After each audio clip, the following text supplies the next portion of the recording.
Good evening everybody, welcome to New Road for the penultimate game in this season's T20 Vitality Blast for these two sides, the Worcestershire Rapids against the Lancashire Lightning. For the Rapids, of course, it's all about trying to end the season as best they can on a positive note, particularly after what happened a week ago at Edgbaston.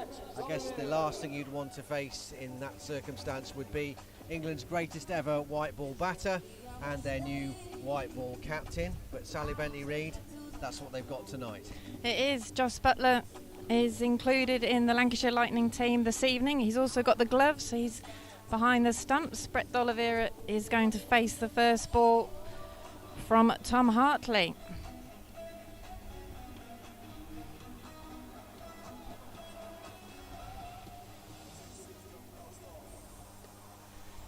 Tom Hartley, who has in fact got his best T20 figures against Worcestershire, 4 for 16. Opening up in the power play this evening.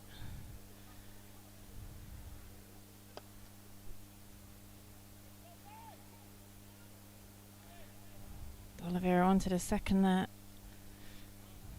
I think that could have been quite tight in the end. It's a change at the top of the order for the Rapids tonight, with D'Oliveira back in tandem with Jake Libby. No Ed Pollock tonight. And Dylan Pennington is back in the side. Adam Finch is the other change from the defeat up at Edgbaston.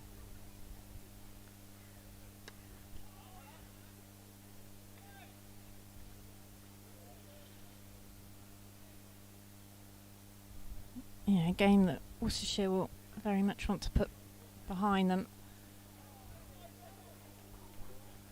and have a positive evening.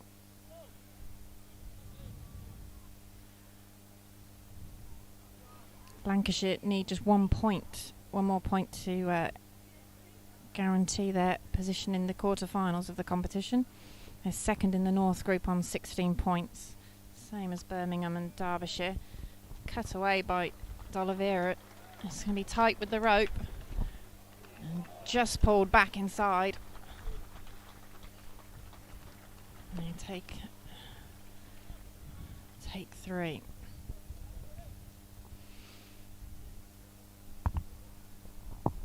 Yeah, beautifully put away by D'Oliveira. Probably just the little bit of rain we've had here in Worcester over the last few hours and this couple of days has slowed up the outfield a touch.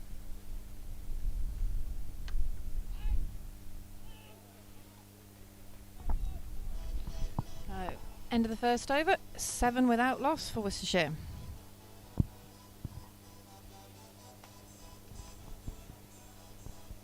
Yeah, there was heavy rain around lunchtime, wasn't there, around the area, so it's just taken that pace off the outfield.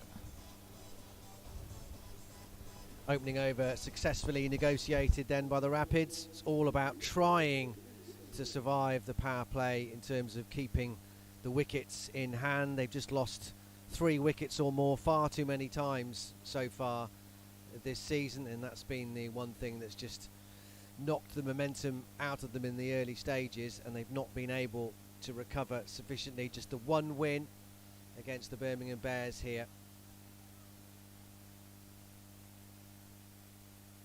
And man of the moment, Richard Gleeson, is going to open up from the New Road end.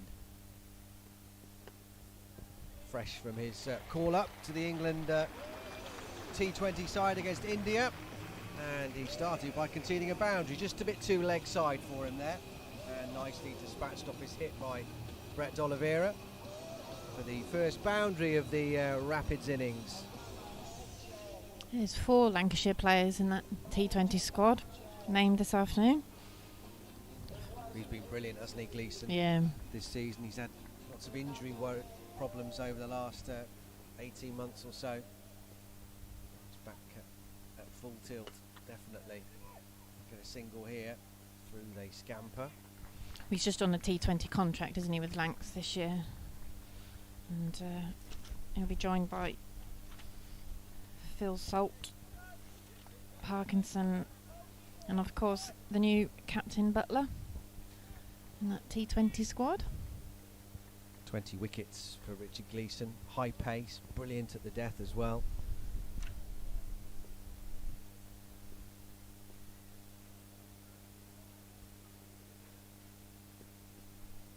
That's a cracking delivery as well. There's the pace, there's the bounce and the lift. That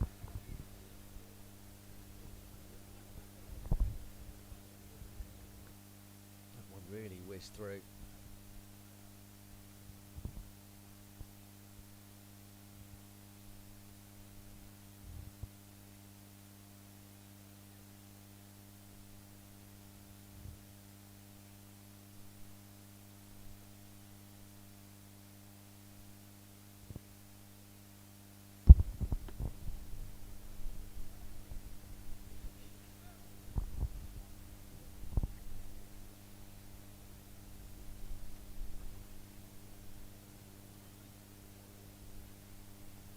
Jake Lewis had back in the team tonight. He's had a stop-start blast campaign this year. Top score in 2022, the first game against Lancs actually. And he scored 33.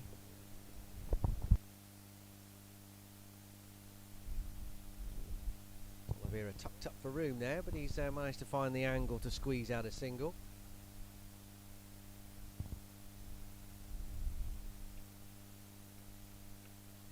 Two boundary riders out at the moment, you probably can't see on your screens, are out at just behind square on the leg side, and a very wide-ish deep third.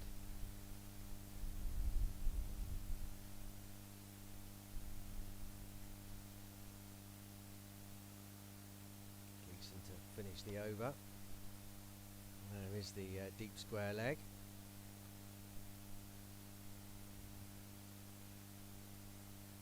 End of the over, Gleeson's first, 15 without loss, so 8 runs coming from that. D'Oliveira into double figures, 10 from 7, Libby just a couple from the 5 balls that he's faced.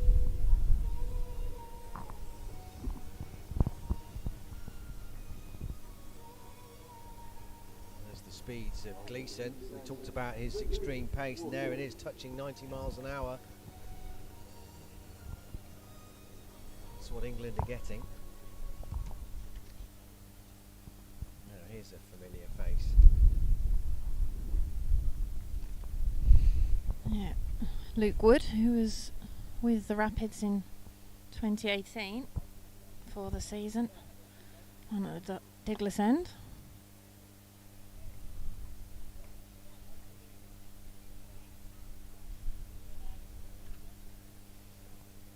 Wickets in his 14 matches for the Rapids 4 years ago.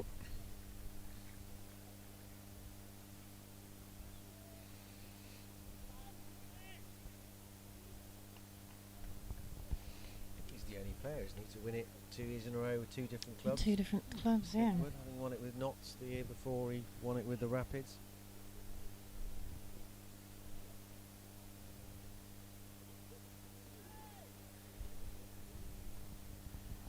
Wide delivery from him.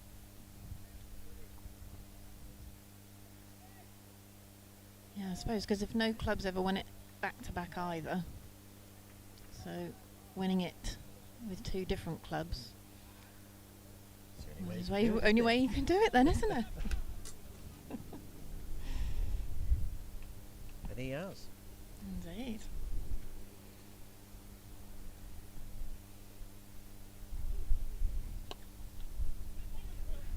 full in at the toes of D'Oliveira. If he'd come back the next year, might have had a chance to have been 3 years in a row. Oh, so close.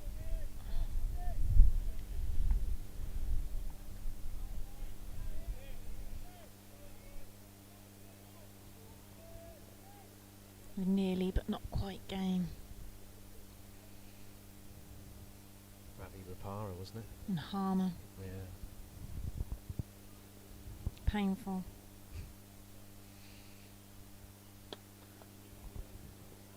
Down the ground by Libby. And go quickly through. Well, he was motoring there, Libby. He had to, because he knew he was running to the danger end. D'Oliveira was struggling at the other end, so had they gone to his end, that might have been interesting, but well, because they didn't hit the stumps at the non-strikers end where Libby was heading, it was actually quite close. I don't think D'Oliveira was expecting it as he came back well short on the strike. Yeah.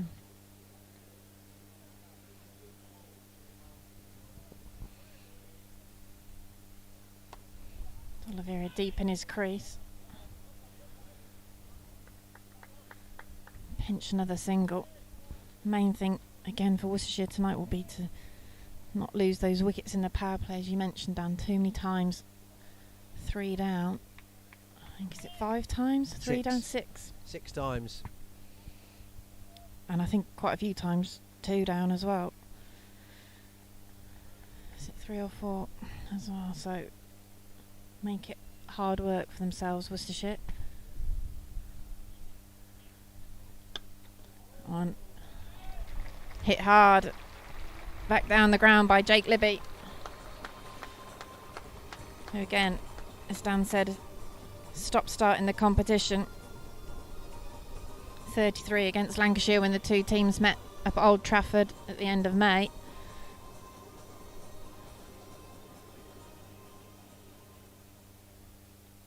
Yeah, stand and deliver shot that from Jake Libby.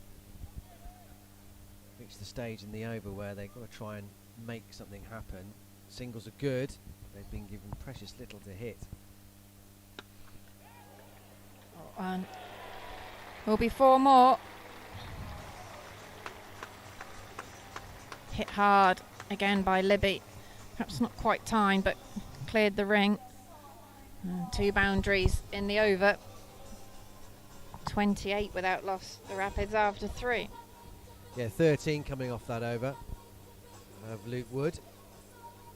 28 without loss. That was good batting from Jake Libby, because I reckon what he did that previous ball resulted in that last delivery. Wood going a little bit shorter and just giving Libby the time to free his arms and get it through that mid-wicket region. So that's good batting from Libby for those last 2 balls.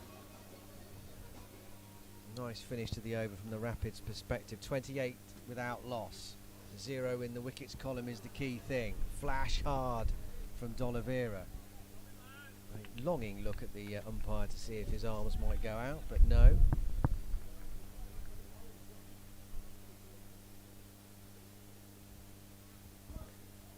Yeah, so far so good. No wickets lost. And with this Lancashire batting line-up to come, I know that it's got to be a really good effort tonight. That's a cracking shot. Beautifully put away by D'Oliveira. That's more like it. Slightly short from Gleeson, but not that much. And D'Oliveira seized on it, gave himself a bit of room, and absolutely caned it.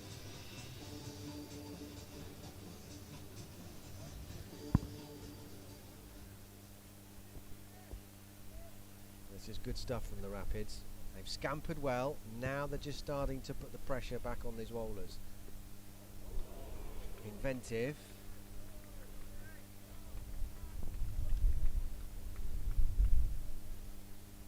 And he knows he's only going to get a feather on that, and Gleeson's pace, that's all the way.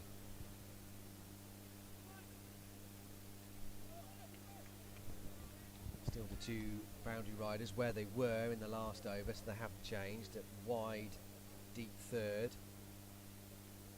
and deep square leg, just behind square.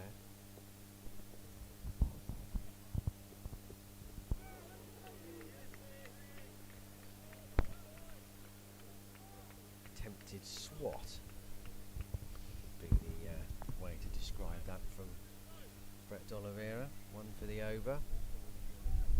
Absolutely whistled through as well. Nice reply this from Gleeson so far. 2 balls to go.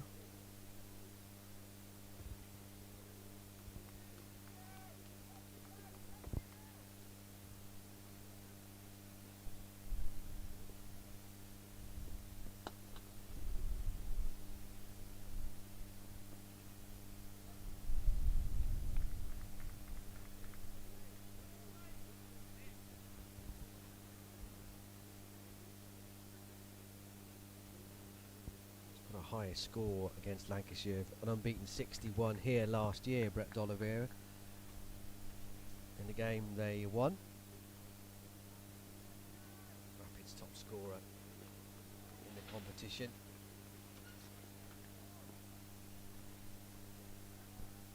Punching 300 runs.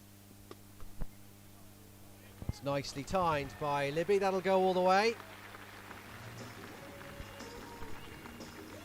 Kick of the ground in frustration from Richard Gleeson. He knows he was a bit full there, and at his pace, just a bit of bat on it and it's going to fly.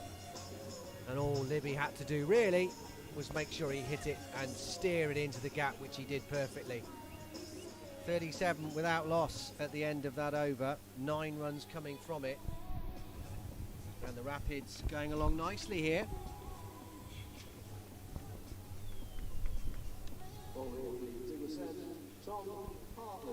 5 times in the last 6 completed matches they've lost 3 wickets in the power play, but 2 overs to go in the opening 6 and they haven't lost any, giving themselves a little mini platform here.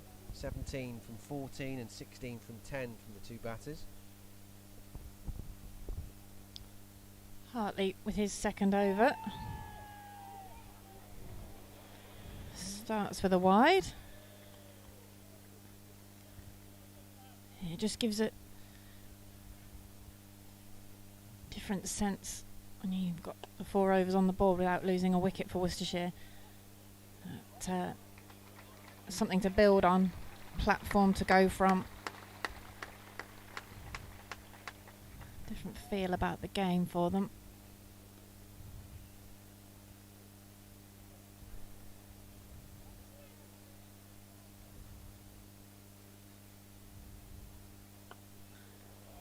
Nicely flicked around the corner by D'Oliveira using his wrist. Away for 4. Well, D'Oliveira's great strength is just his ability to pick up the length so quickly. That's exactly what he did again there. Just dragged a touch short Hartley, and he knew the field was up on that leg side, that fine leg was up in the ring. Just a little flick away, top shot. 2 men out are on the leg side for D'Oliveira. And this Hartley over on the Cathedral side of the ground. Staying there for Libby as well.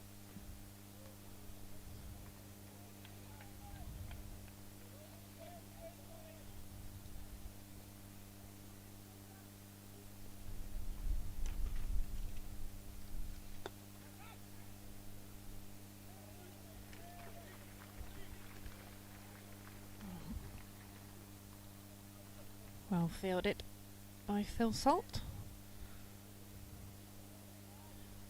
who hasn't got the gloves this evening for Lancashire. Joss Butler playing his first T20 match for Lancashire this season after his time in the IPL and with England in Amsterdam.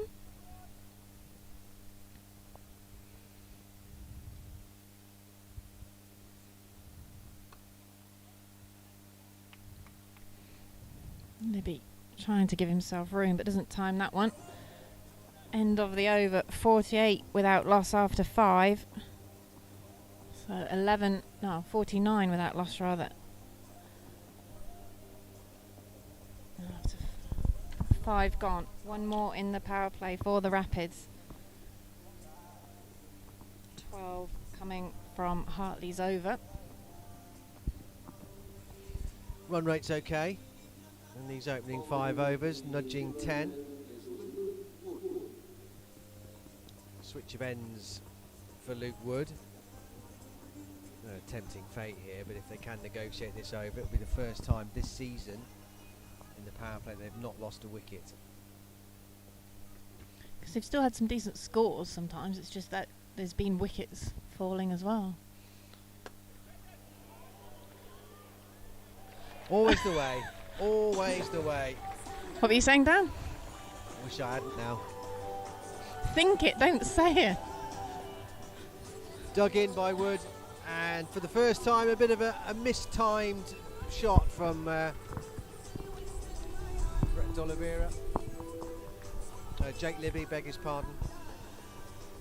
Yeah, a bit splicey. And Luke Wells had to back paddle there. I thought for 1 second he might have got away with that, Jake Libby. Onto him a bit quick from Luke Wood, who's a skiddy bowler. Left arm angle is awkward for the right-handers too. Just couldn't quite free his arms enough to get the leverage, to get the oomph on the ball, to get it over the infield. And that was a decent back-pedalling catch in the end.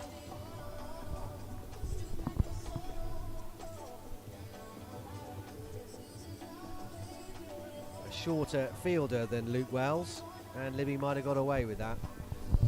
So they have lost their first wicket in the power play, but it is only one, which would be a tremendous improvement on recent matches. I'll leave it there.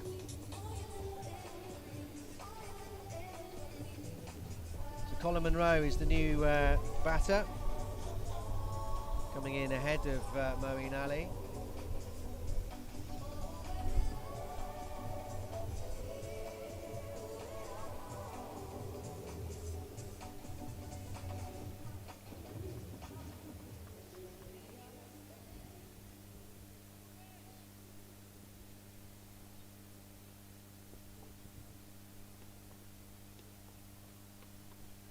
Wait first time, might look for 2 here. He's timed that nicely off his hip.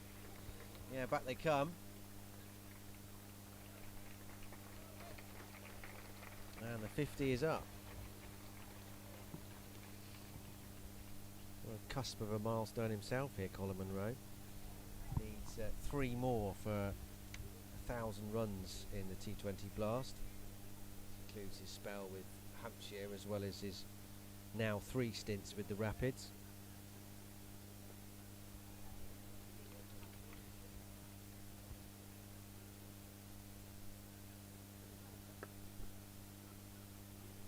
Steered too. Will only be a single this time.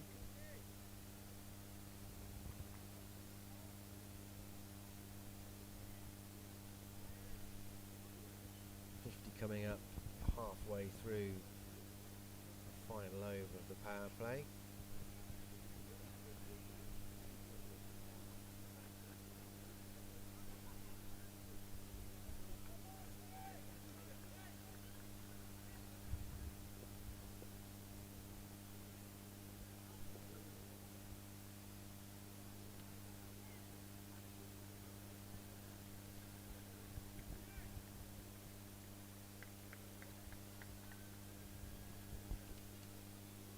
He's an awkward customer, Luke Wood. 86 miles an hour, that one. Skiddy, looks a good deck. It's certainly coming on. I mentioned that angle for the left armour for the right-handed batters is a nightmare. Can be. He's quicker than you think he's going to be as well with his, you know, Skiddy, he's not particularly tall, is he, for a fast bowler?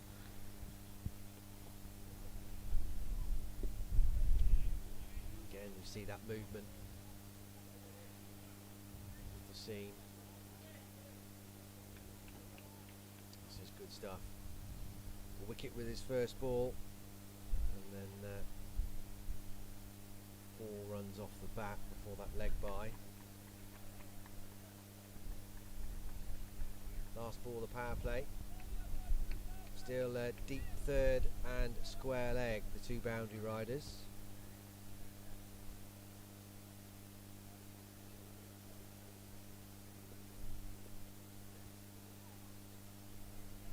Oh, very nice from D'Oliveira. He's got the big shots, but he's also got the touch.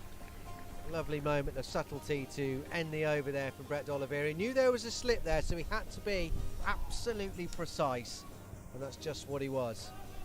Down to the fence for 4 to end the over. 58 for 1. Power play is done and dusted, and that's a pretty good effort from the Rapids, given where they've been in the last handful of games, and in particularly over the last 7 days after that night at Edgbaston. D'Oliveira leading the way, 30 from 20. 10 runs off that over, or 9 runs off that over from Luke Wood. 2 overs for 21 now for the left armour. We'll see more spin now with Matt Parkinson replacing Tom Hartley. 2 overs, none for 17 for Hartley.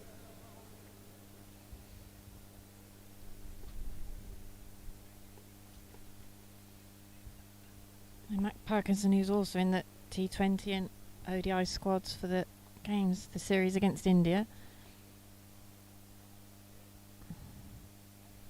Back into action for Lancashire after being away on England duty. Field obviously spread now, the end of the restrictions. Deep fielders out at square leg, mid wicket, long on, long off, and cover.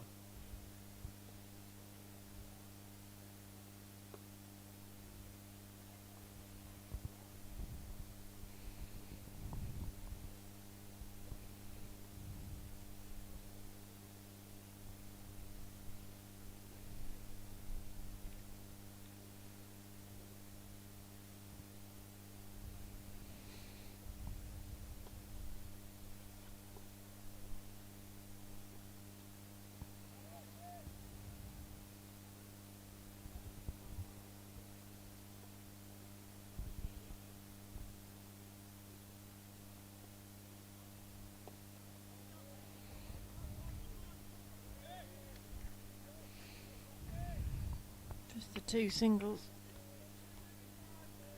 and a dot ball starting this over.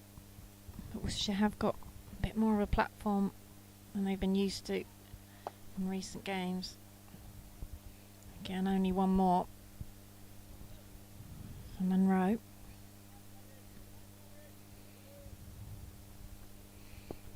D'Oliveira is now past 300 in Blast this season. Rapids top run scorer.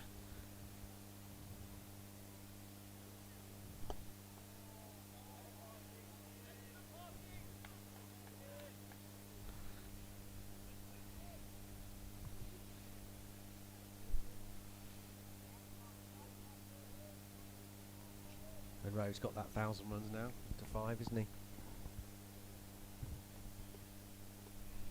Yeah, he's not far off 800 for Worcestershire either, is he? He needs 16, I believe.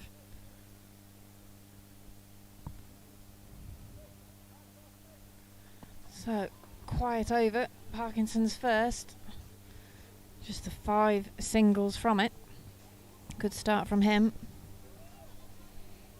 63 for 1 after 7. D'Oliveira 32 from 22. Colin Monroe nearly going along at a run a ball. Jake Libby caught by a backpedaling Luke Wells at mid-wicket off Luke Wood for 18 is the only batter to have gone so far in a much improved power play performance from the Rapids. And we're going to see the man who took the catch come into the attack now, Luke Wells.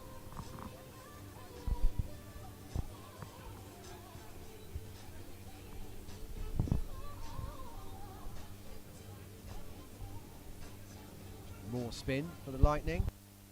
63 for 1. Run rate decent from the Rapids.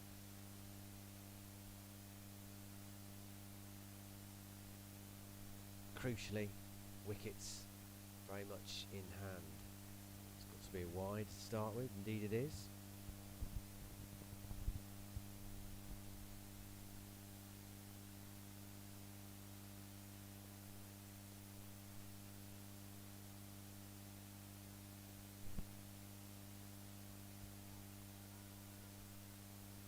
Turn down the chance of a second run. That's probably the right decision. You've seen two taller spinners in tandem than these two, Tom Hartley and Luke Wells. Not sure I have. Trying to think now.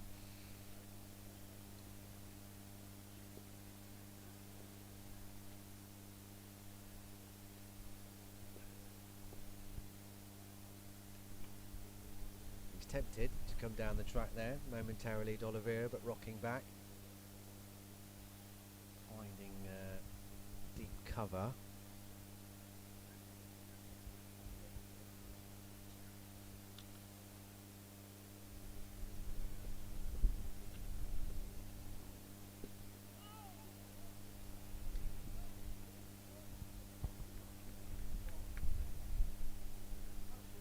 Only fielders on the leg side now are all on the boundary, 3 of them. There's another one on the edge of the circle at short fine leg.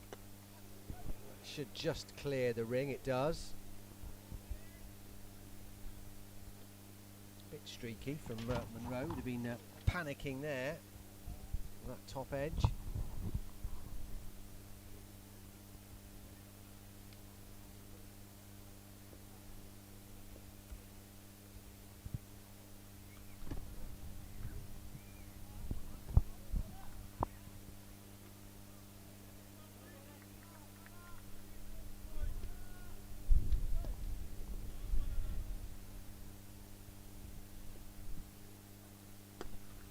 David is there, takes the catch, and Brett D'Oliveira's encouraging innings has ended on 33. He's picked Tim David out, who just had to move to his right a couple of yards down there at long on, and he's taken a waist-high catch quite comfortably in the end. A disappointing end, what was looking like a very good innings. What is a very good innings really from Brett D'Oliveira. He played very well for his 33, giving himself a start. And sadly for him and the Rapids, unable to kick on. It brings Moeen Ali to the crease now. The Rapids with their 2 left-handers in. But he had the time there, D'Oliveira, to pick his spot. I guess that's what'll disappoint him, though, frustrate him the most going off. Playing really well. Short ball, I would have thought I can put this anywhere, a real half tracker, and he's just pulled it straight to Tim David. You can see the disappointment as he made his way off. Last ball of the over as well. 4 runs coming off it and the wicket, so the Lancashire squeeze is on here.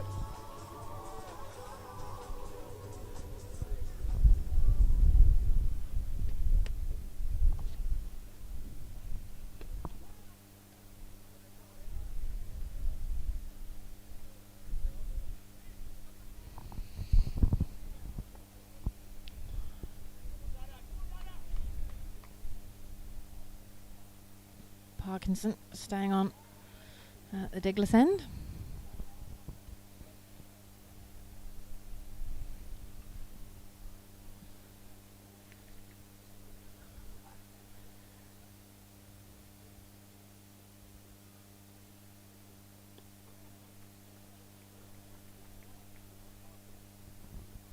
Well, he's given him a attempt at first ball, hasn't he? Really threw that up there, Matt Parkinson. Was it twice this season Moeen Ali's been out first ball to spin?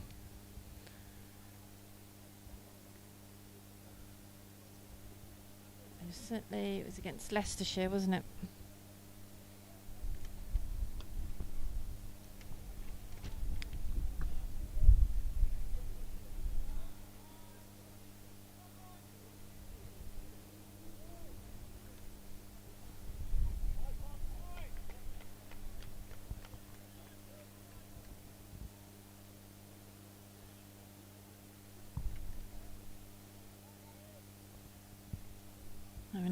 Just making Parkinson wait for him. He's gone big this time. Straight down the ground into the D'Oliveira stand. Well, that's more like it. That's what the Rapids fans want to see from their captain. They've not seen it enough, really, in the competition this season. 48 runs only in his 5 innings before this match. So Moeen will know that he's due one. That was a lovely hit, though.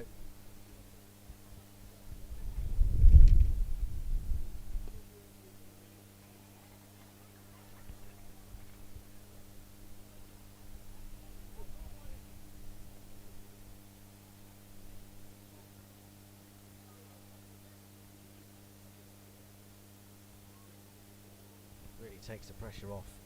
Otherwise been a very good over from Parkinson. Yeah. That's 6. 1 ball to come.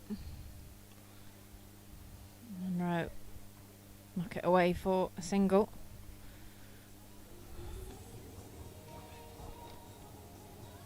.11 from Parkinson's second over. First one had gone for 5. 78 for 2. Worcestershire Rapids. 9 gone.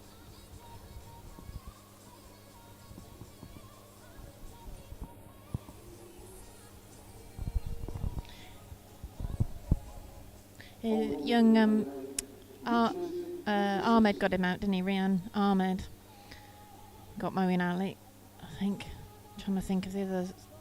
Well, certainly early on in a couple of innings. I feel like there's been quite a few Worcestershire wickets to store in the memory. This competition. Gleeson's going to carry on with his 3rd over. None for 16 so far. Can he get the breakthrough now? Lancashire know this is the key partnership for the Rapids, and they brought their gun bowler back to try and break it.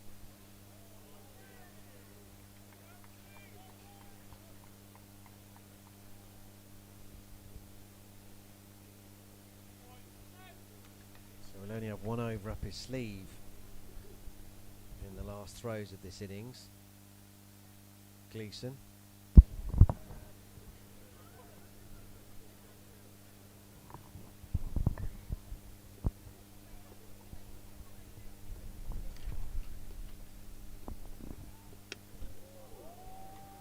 Full toss, bashed away by Colin Monroe. Freebie from Gleeson.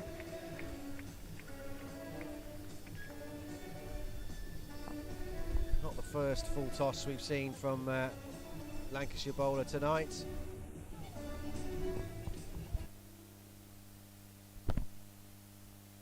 .82 for 2. Monroe, a runner ball now, thanks to that 4. Got hold of that as well. Should only be a single though. Bit of a juggle. Deep mid-wicket from Tom Hartley. Just couldn't pierce those 2 fielders, could he? He hit that very hard.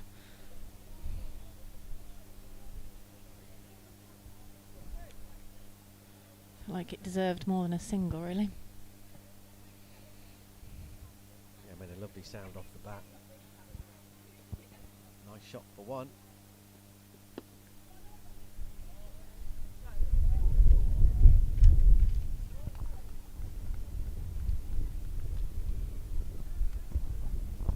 Gleeson in the mid-80s again.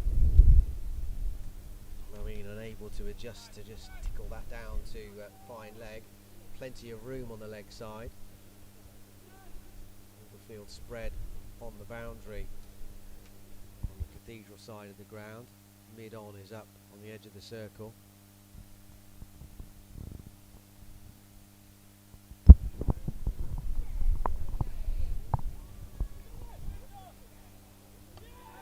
Great work. Umpire Ian Blackwell at square leg. Reasonably confident that Monroe was home there. That was very nicely done.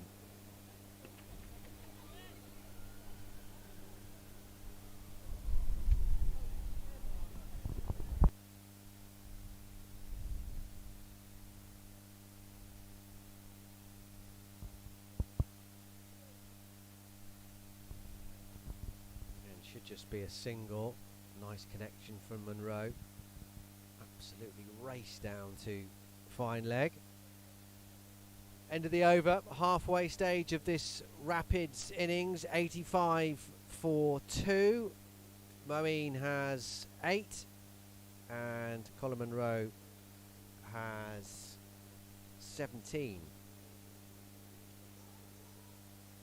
Lancashire winning the toss and decided to bowl first.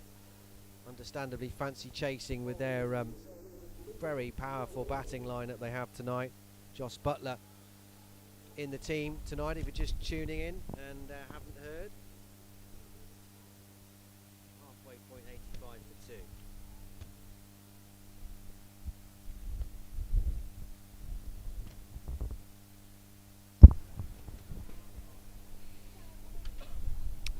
2. Change of end for Luke Wells.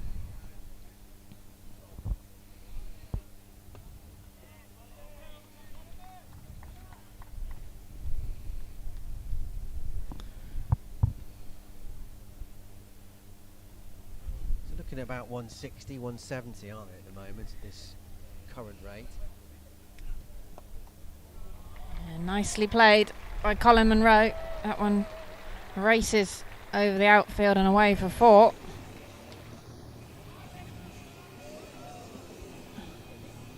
Yeah, lovely reverse lap from Colin Monroe. He went early and found the gap perfectly. Plenty of room down there. They'll know that a total somewhere around or in excess of 200's got to be the target. Tries to go again. Not rewarded this time. Yeah, I think like you say, anything the 180 with you look down at the Lancashire batting card, that's doesn't really feel like it cuts it, does it? No, it looks a good track. Ball's coming on.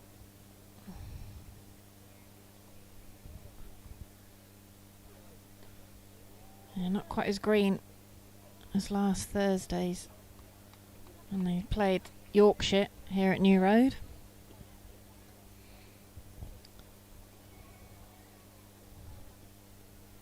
Plenty of sunshine, but breezy out in the middle.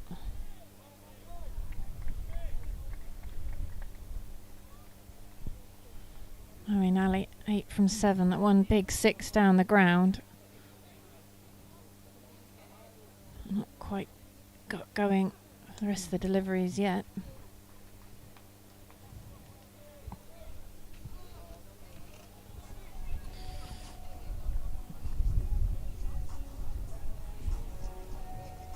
He's had just 44 runs in 3 innings, Moeen Ali. Again, disappointing competition for him. Back in, missed the first 4 games. First game was the home game against Birmingham Bears, which is the Rapids' only win in the competition this season. So 11 gone, 91 for 2. So only 6 runs coming off that last over.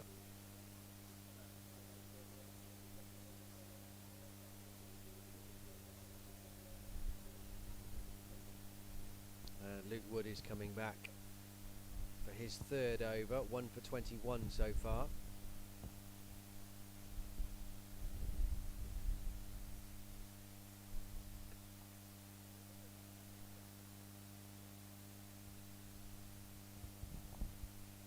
Yeah, so both Gleeson and Wood will only have 1 left in the final couple of overs.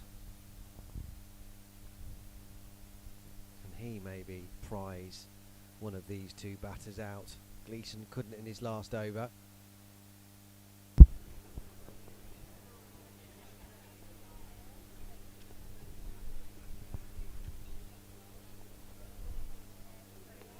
be a wide, surely.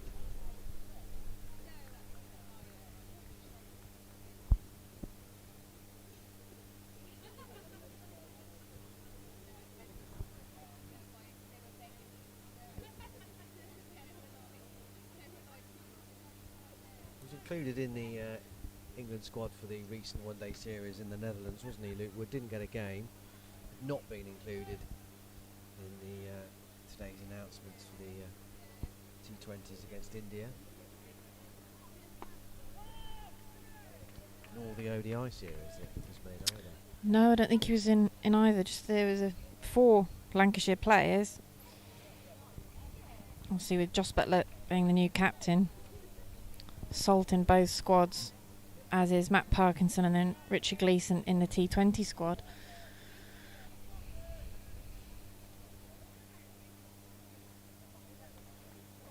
I guess he'll have all a tinge of disappointment about that, from being in the squad and then getting his chance to play and then not keeping his place. Yeah, I get. Because they clearly want to have a look at him. Yeah, that's the thing. Is that you then think, well, if you want to have a look at him, you need to give him a game. You give him a game to have a look. But I suppose there's quite a few people. You've got Cars, haven't you, as well? It's there's some new names in and around. A very, very promising player out of Durham. Biden Cars had his injury problems. Not played that much cricket for Durham this summer. A bit like Matt Potts. Pace, can bat. I suppose what Luke Wood's 26, Richard Gleeson's 34. Think he's edged that. Lancashire are certainly has. There was a noise, wasn't there? That sounded very woody, I have to say. Well, unless that's flicked. Well, that just sounded wood to me. I don't know. I know. Unless that's flicked his helmet, that sounded, but it wasn't metally. No. Not sure. Anyway, umpire was Paul Baldwin, not out. I have to say, for a very woody sound, I've seen more concerted and confident appeals. Admittedly, they are a lot closer than us. That's gone very high, and it's also gone a pretty long way into the car park, to be precise. Moeen strikes his second delivery out of the ground tonight, and with it the 100 comes up for the Rapids. 100 for 2. Woods a bit too length there and allows Moeen just to get under it and use the pace. It's impeccable timing as well, and away she goes. Over the tree, comfortably cleared the tree. Well, a box of balls is being brought out to umpire Baldwin. Again, just at the right time. I mean, there's never a wrong time to hit a 6, obviously, but in this over, just opens the floodgates a touch. And in this over, at least, anyway, pressure comes off. 100 is up. 2 wickets only down at the moment. This is much, much better from the Rapids. I Got think to try and find a way of bouncing back from the horror show of this time last week, and they're doing it at the moment, certainly with the bat. that's right. It hadn't started till 7:05 last week. I think also you've got a good crowd in again. Who've come to see the two teams, and even if the competition's gone, you want to give them something, don't you? He's found the gap, and he's found the fence. 6-4 to Moeen Ali. Strong end to the over from the Rapids. Not the 2 best balls that Luke Woods ever bowled. The length ball that was whacked out the ground over mid-wicket for 6, and then overcompensating a touch with that full bunger that was check-driven perfectly through the gap between cover and extra cover, away for 4. 104 for 2. 8 overs remain. Moeen is up to 20. He's almost caught Colin Munro. He's taken 10 fewer balls than the Kiwi. 20 off 12. Munro is 22 off 22.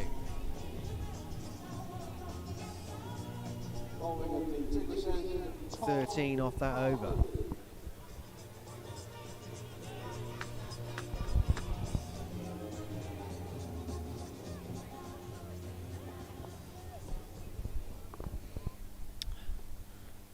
Hartley back on for his third over this evening.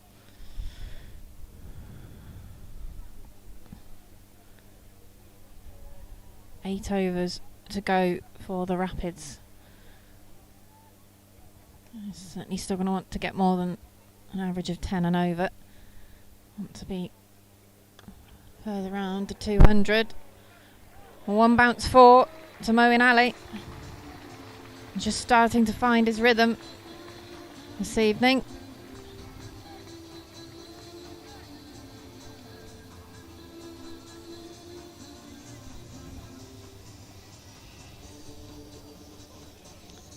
.24 from 13, and if he can get going, Colin Munro then with 8 wickets in hand has licence to do the same. One hit out to long off. I'll get back for 2 comfortably.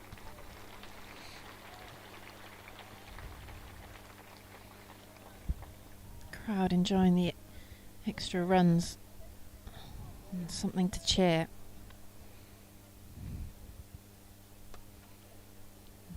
Not timed by Moeen Ali, that one. She'll be cross with that because that was in the slot as well. Pulled down by Hartley. Just didn't get it low enough on the bat. Had he done so, that was out of the ground as well. And he'd back himself. Boundary down here towards us. Munro hasn't timed that one either. I'll settle for a single. Wells doing the fielding in front of the Graham Hick Pavilion.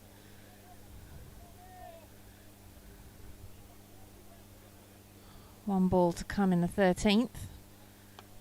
Moeen Ali has indeed timed that one this time. It's away for 4 to end the over. 117 for 2, the Rapids. 7 to come. 13 off that. I'm not entirely sure I described that last shot by Moeen. A wristy sort of cuff away. Brilliantly done. Just followed it wide of the leg stump. And just a blur of those fast wrists and away it goes.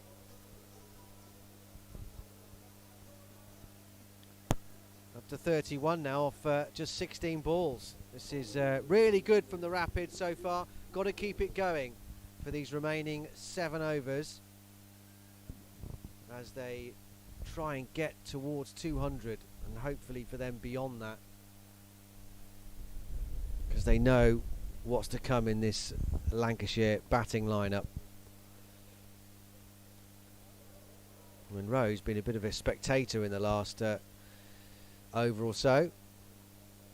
Can't get any more than a single off that first pretty ordinary delivery of his new over from Luke Wells.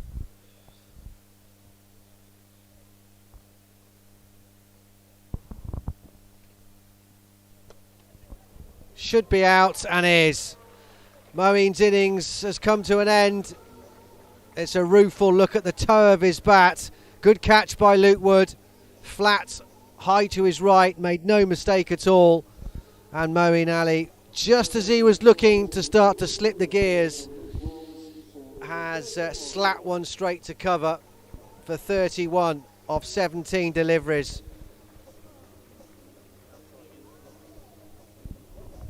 .118 for 3.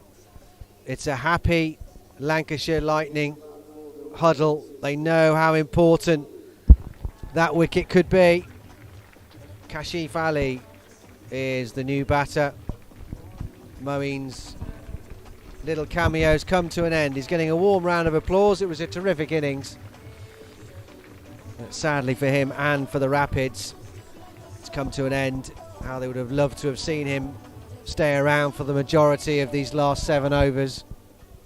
Not to be though, but Kashif Ali, who's grown in stature and confidence as this campaign has rolled along and he's had more of an opportunity, comes to the wicket now in decent touch. Scored 100 in the second 11 against Warwickshire this week, so he should feel good about his game, and he's certainly got better and better in this competition because he's often come to the crease in pretty difficult circumstances, to say the least. 118 for 3. But a good situation here for the Rapids to still push on towards a decent total. It's off the mark straight away. Top of the averages. Not that you go by averages, particularly in T20 cricket, Sal, but Cassie Valley. Yeah, well, rescued the game, didn't he, with Gareth Roderick against Yorkshire played last very well, Thursday. Actually. Yeah, 46 in that game. A lot on Colin Munro here. To just try and steer the youngster. I say youngster, he's 24. He's not that young, is he, I suppose, these days? But a lot younger than us. Yes, that's certainly true. In his professional cricketing career, he's obviously very young. So Munro will try and guide him home here as best he can. Well, it must be nice for him to be out in the middle with someone like Colin Munro with all his experience. No disrespect to Gareth Roderick last week, but it'd be quite a different building of a partnership if these two can stay in for a little while.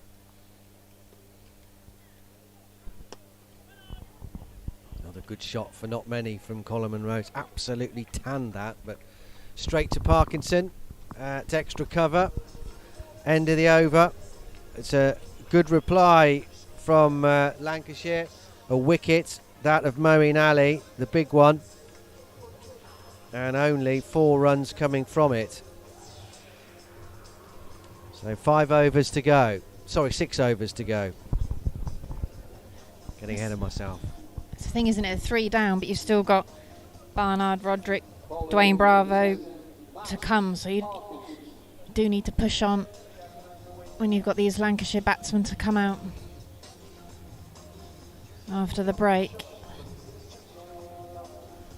Again, tempting fate here, but everyone so far has made double figures, so it's an even card from the Rapids. That's why they're in this promising position. Parkinson to bowl his 3rd this evening. Everyone's got a start. D'Oliveira 33, Libby 18, Moeen 31, Munro's unbeaten on 26. Kashif's just got to the crease.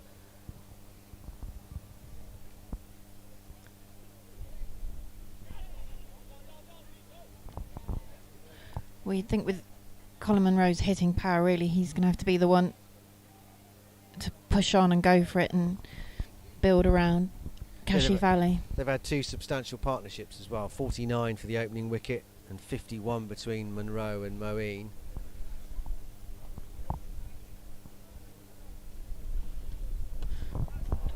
Munro does indeed go big, but it's not big enough. Fantastic catch. Back to keep himself. Did he go over the rope and then throw it back himself? He's just in the shadow of the trees on that. Fantastic piece of work to get rid of Colin Munro. Tim David with the work on the boundary. I mean, we shouldn't be surprised these days when we see catches like that. I mean, it's the norm, like, isn't it? It's all a bit sort of meh. Yeah, seen that before seen now. Enough, show us something else. But to anyone else, it's brilliant work. I mean, that's what they practice so hard on now, fielders. They know that that part of the game is so important in this format. And just watch that. Well, saw a Not bit quite. of it. But great work from Tim David. Took the catch, made the ground, knew the rope was under his feet, went out, threw it away, came back in and took the catch. It was brilliant stuff, really good. And a massive wicket again. Moeen's gone, Munro's now gone in quick succession, and all of a sudden the complexion of the game changes here. Just at the wrong time, isn't it? Ed Barnard out to the middle. Obviously disappointing news this week that he's going to move on at the end of the season, joining Warwickshire on a 3-year deal. So, well, disappointing for Worcestershire. It'll be a big hole left in the club.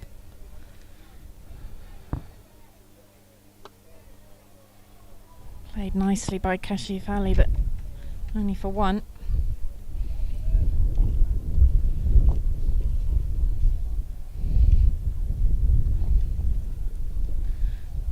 Barnard, who's batting, nearly rescued Worcestershire victory against Glamorgan in the county championship this week, but wasn't to be as they lost that one. Century from him in the first innings. And end of the 15th, 125 for 4, Worcestershire Rapids. Losing the wicket of Colin Munro. Caught brilliantly by Tim David. Yeah, 2 wickets in the last 2 overs. It's just slowed it all down for the Rapids. You can see that in the run rate starting to dive down instead of curving upwards, which is what the Rapids will want for these last 5 overs. The run rate is still just a touch over 8. It just shows you the value of taking wickets.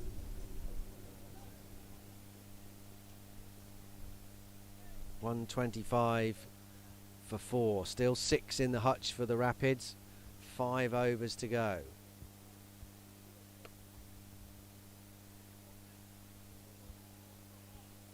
Wells is going to bowl out 2 for 13 from his 3 overs so far, and he's taken a good catch as well. Got rid of D'Oliveira and Moeen, the top 2 scorers, and that excellent grab to get rid of Libby. It's forced the Rapids as much as you can in T20 cricket just to have a bit of a rebuild and just take stock for a few deliveries before they get their second win, which is what they'll want. Helped by an extra there.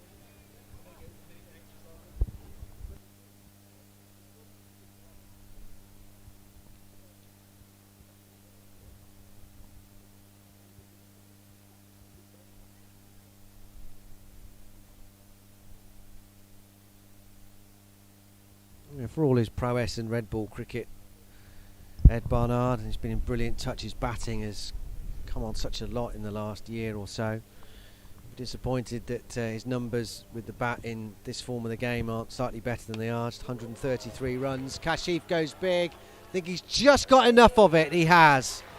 Luke Wood was scampering round, very interested there. And then at the last minute he realised there was just enough energy on that to get it over the rope. Looked like the one out at the back of the hand there.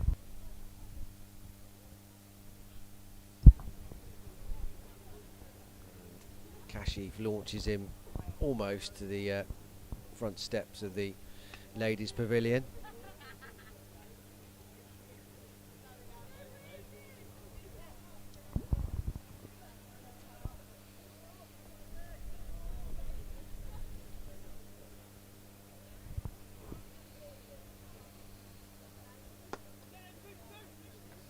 Want to. They're going to have to motor if they're going to get it. Well, that's well run. End of the over, 138 for 4. 13 off that over, thanks to that 6 from Kashif Ali. That's Luke Wells done and dusted. 4 overs, no maidens, 2 for 26. There are the partnerships. Good one at the top and the one in the middle between Munro and Moeen Ali. Kashif and Ed Barnard got to try and push on here. 4 overs to go.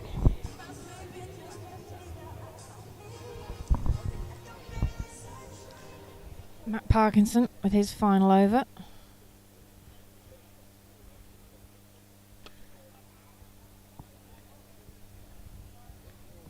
Nicely struck by Kashif Ali, but only down to long off for a single.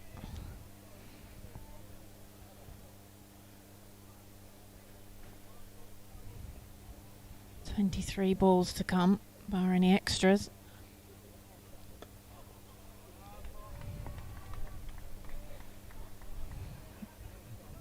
Tight start from Parkinson so far.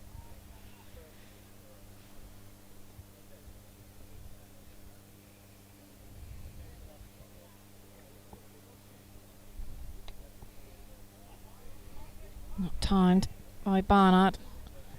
And again, just the one.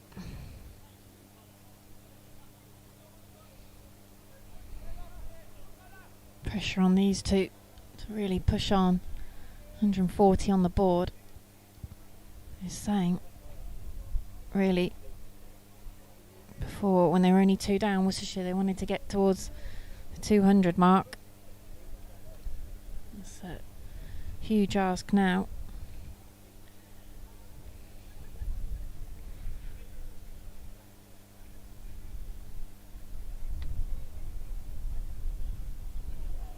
Parkinson just losing his way here. And very wide deliveries. 8 wides now in this Rapids innings.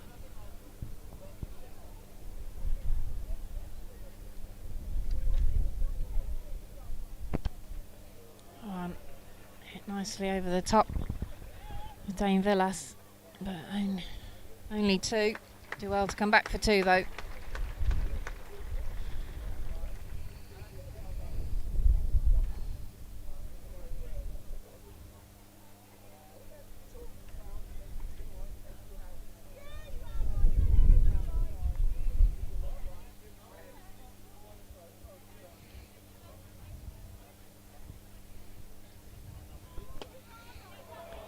Valley's time that one though.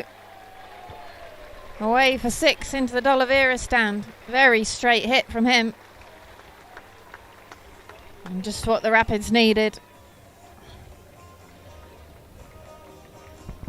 Well, this is good. I've liked what I've seen from Kashi so far. He's got some ticker, this lad, and he doesn't really seem to care about the situation that he finds himself in, because he's come to the wicket in really difficult times.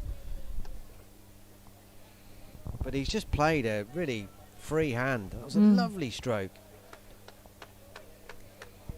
Single to end the over.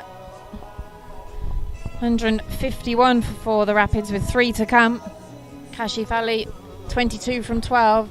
Barnard a runner ball 7.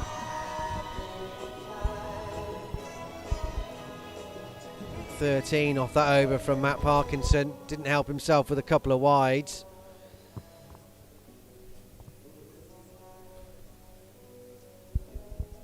Three to go. So Hartley's going to bowl his final over. 3 overs, none for 30 so far. 150 is up for the Rapids.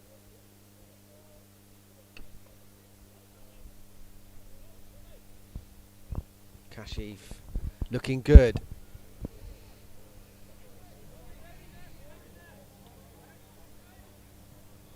Going along at just under 9 and over so far. Can they get towards 180? 200 looks beyond them now. But who knows? That's going to drop just short of Tim David.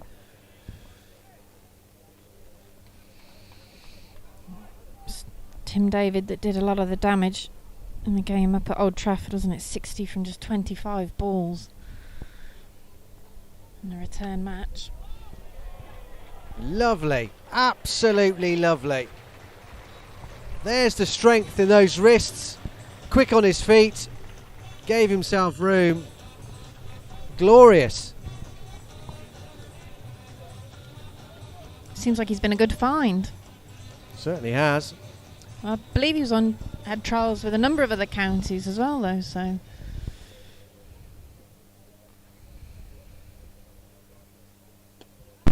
This one's a bit top edgy. Looks in trouble and is just about. Only just though. The catch is held, and Kashi Valley's not the first Rapids batsman to look really well set and going well when he perishes. 27 from 15 balls. It's another cracking effort and another glimpse at this young man's potential. 157 for 5.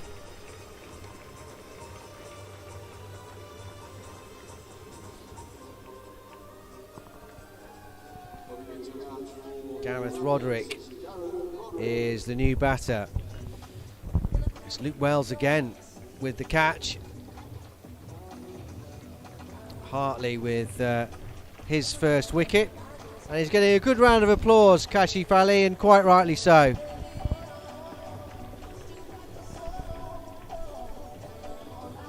And 2 balls to go then in this 18th over.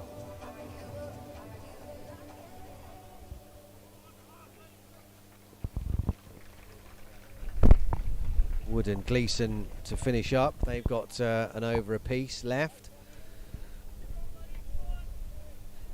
So you wouldn't have thought there'd be too many runs on offer in the last 2 overs necessarily.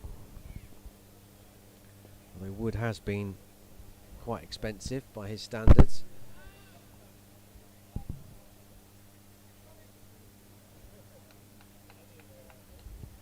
Before this game, Luke Wood was going at just over 8 runs and over in the competition. Tonight it's been over 11 in his 3 overs so far. He's got 1 left, and Gleeson has 1 left too. 159 for 5. So another wicket for the Lightning. 8 runs coming off that over.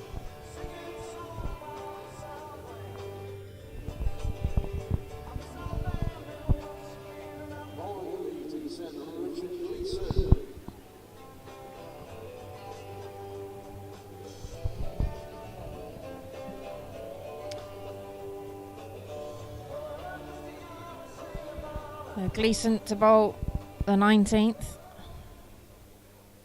on the Diglis end.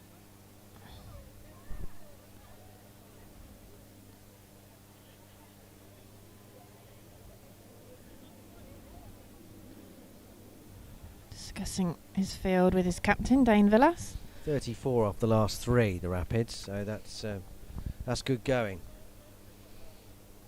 It was the 2 overs before that, wasn't it? They only went for 7 that slowed them down. There was a squeeze, but they've bounced back quite nicely. 180 still a possibility.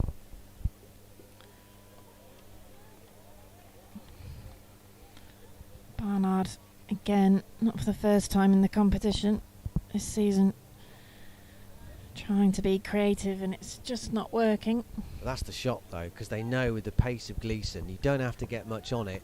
If you can keep it fine, yeah. There are 2 fielders at deep third and fine leg, but they're both quite wide.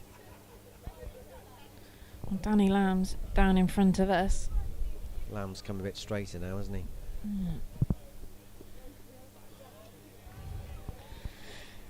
A big swing, like you said, it's tricky to score off Gleeson.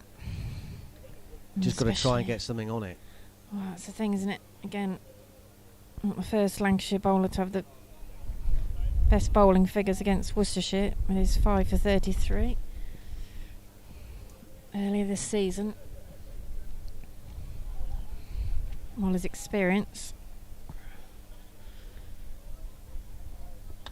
Barnard moving around in the crease, gets that high, it's being chased and bounces safely. Phil Salt, I think, down there doing the fielding. And get back for 2. Big swipey swing at that Barnard, but did get something on it down the ground.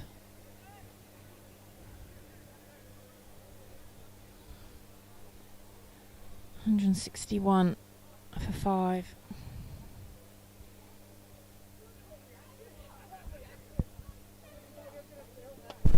Again, not enough on this one, and a catch should be taken. Dane Villas is it with the catch. The Lancashire captain takes the catch. Barnard trying to swing for all he's worth. 87.5 miles an hour, that ball from Richard Gleeson. And Barnard can't hit it out the ground.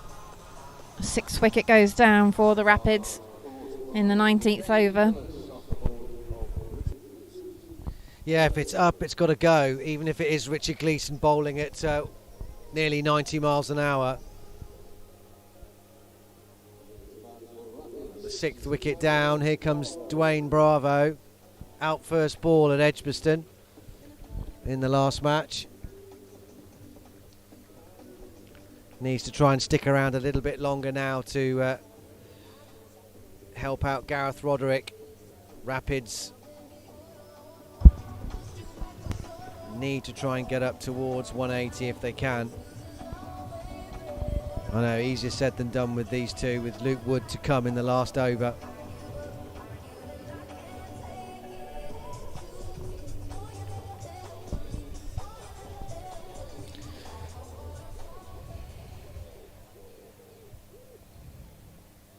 Two balls to come. Full, and Bravo did well to get the bat down on that. That's a brilliant ball from. It really is from Gleeson. He's done well to get it down in time there, Dwayne Bravo. Yeah. Welcome to the crease.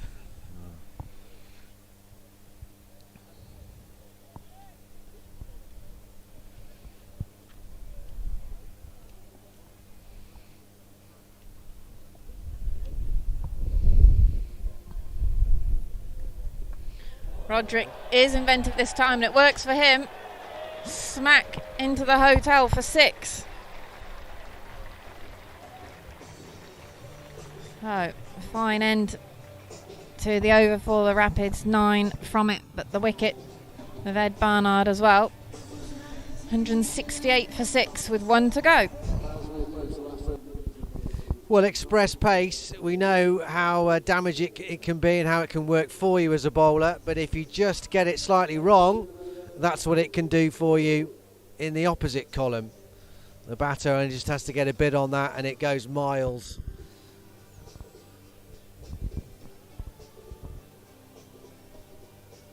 Last over then, 168 for 6.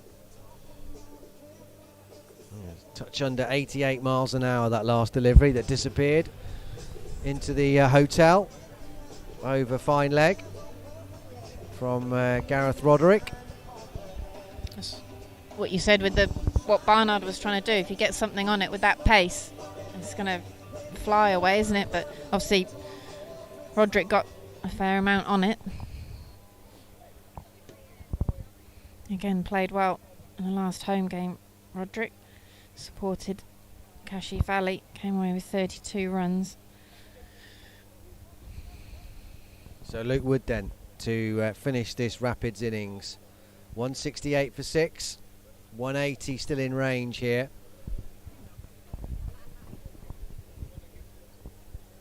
Bravo's having a long chat with Joss Butler. Congratulations on the new job. Possibly, or something about the field down at Cow Corner maybe. They're taking their time here, Lancashire, to get the field set right. Luke Wood still not happy. Dane Villas, his skipper's dispatched square leg to the rope.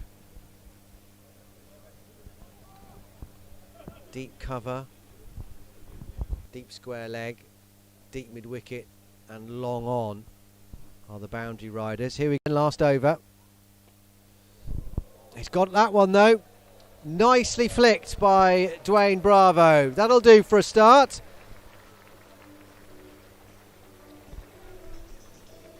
Again, using the pace, Luke Wood, 2 leg side, 2 full. And Bravo, again, just gets something on it. A flick of the wrists and away it sails. Over the ropes for 6.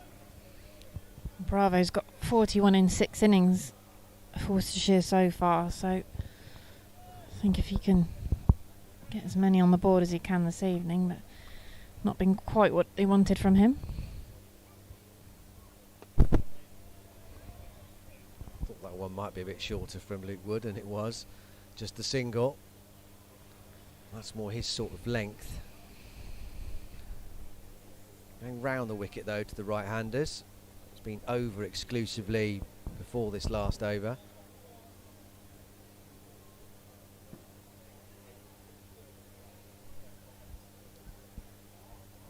So he knows he's potentially vulnerable down deep backward square with that natural angle going down the leg side across the right-handers. You know that they can just get inside the line, help it on its way potentially.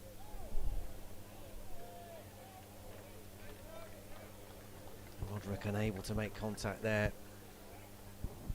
But Wood's got protection down there. He's got fine leg, he's got deep square leg, and he's got deep mid-wicket. Not a huge distance to that boundary though, just in front of the chestnut tree. 3 balls to go. 175 for 6. Total in excess of 180 beckoning here for the Rapids. Probably just a single. There's Tim David does the fielding. Very tall side, aren't they, Lancashire? Sensibly got all their tallest fielders right on the edge of the boundary on that leg side. Now there's a slight tweak. Gleeson's come in to the ring on fine leg. So deep point has gone out.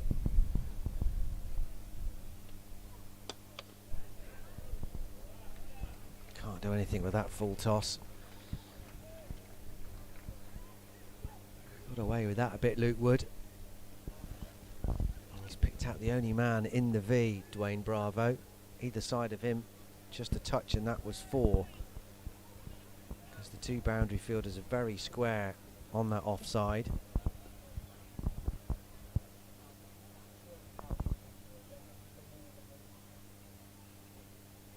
Six to start the over, but Luke Wood's reeled this one back pretty well. Last ball.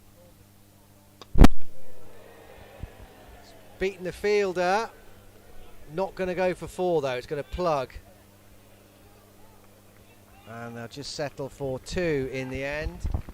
178 for 6. 10 runs coming off that last over.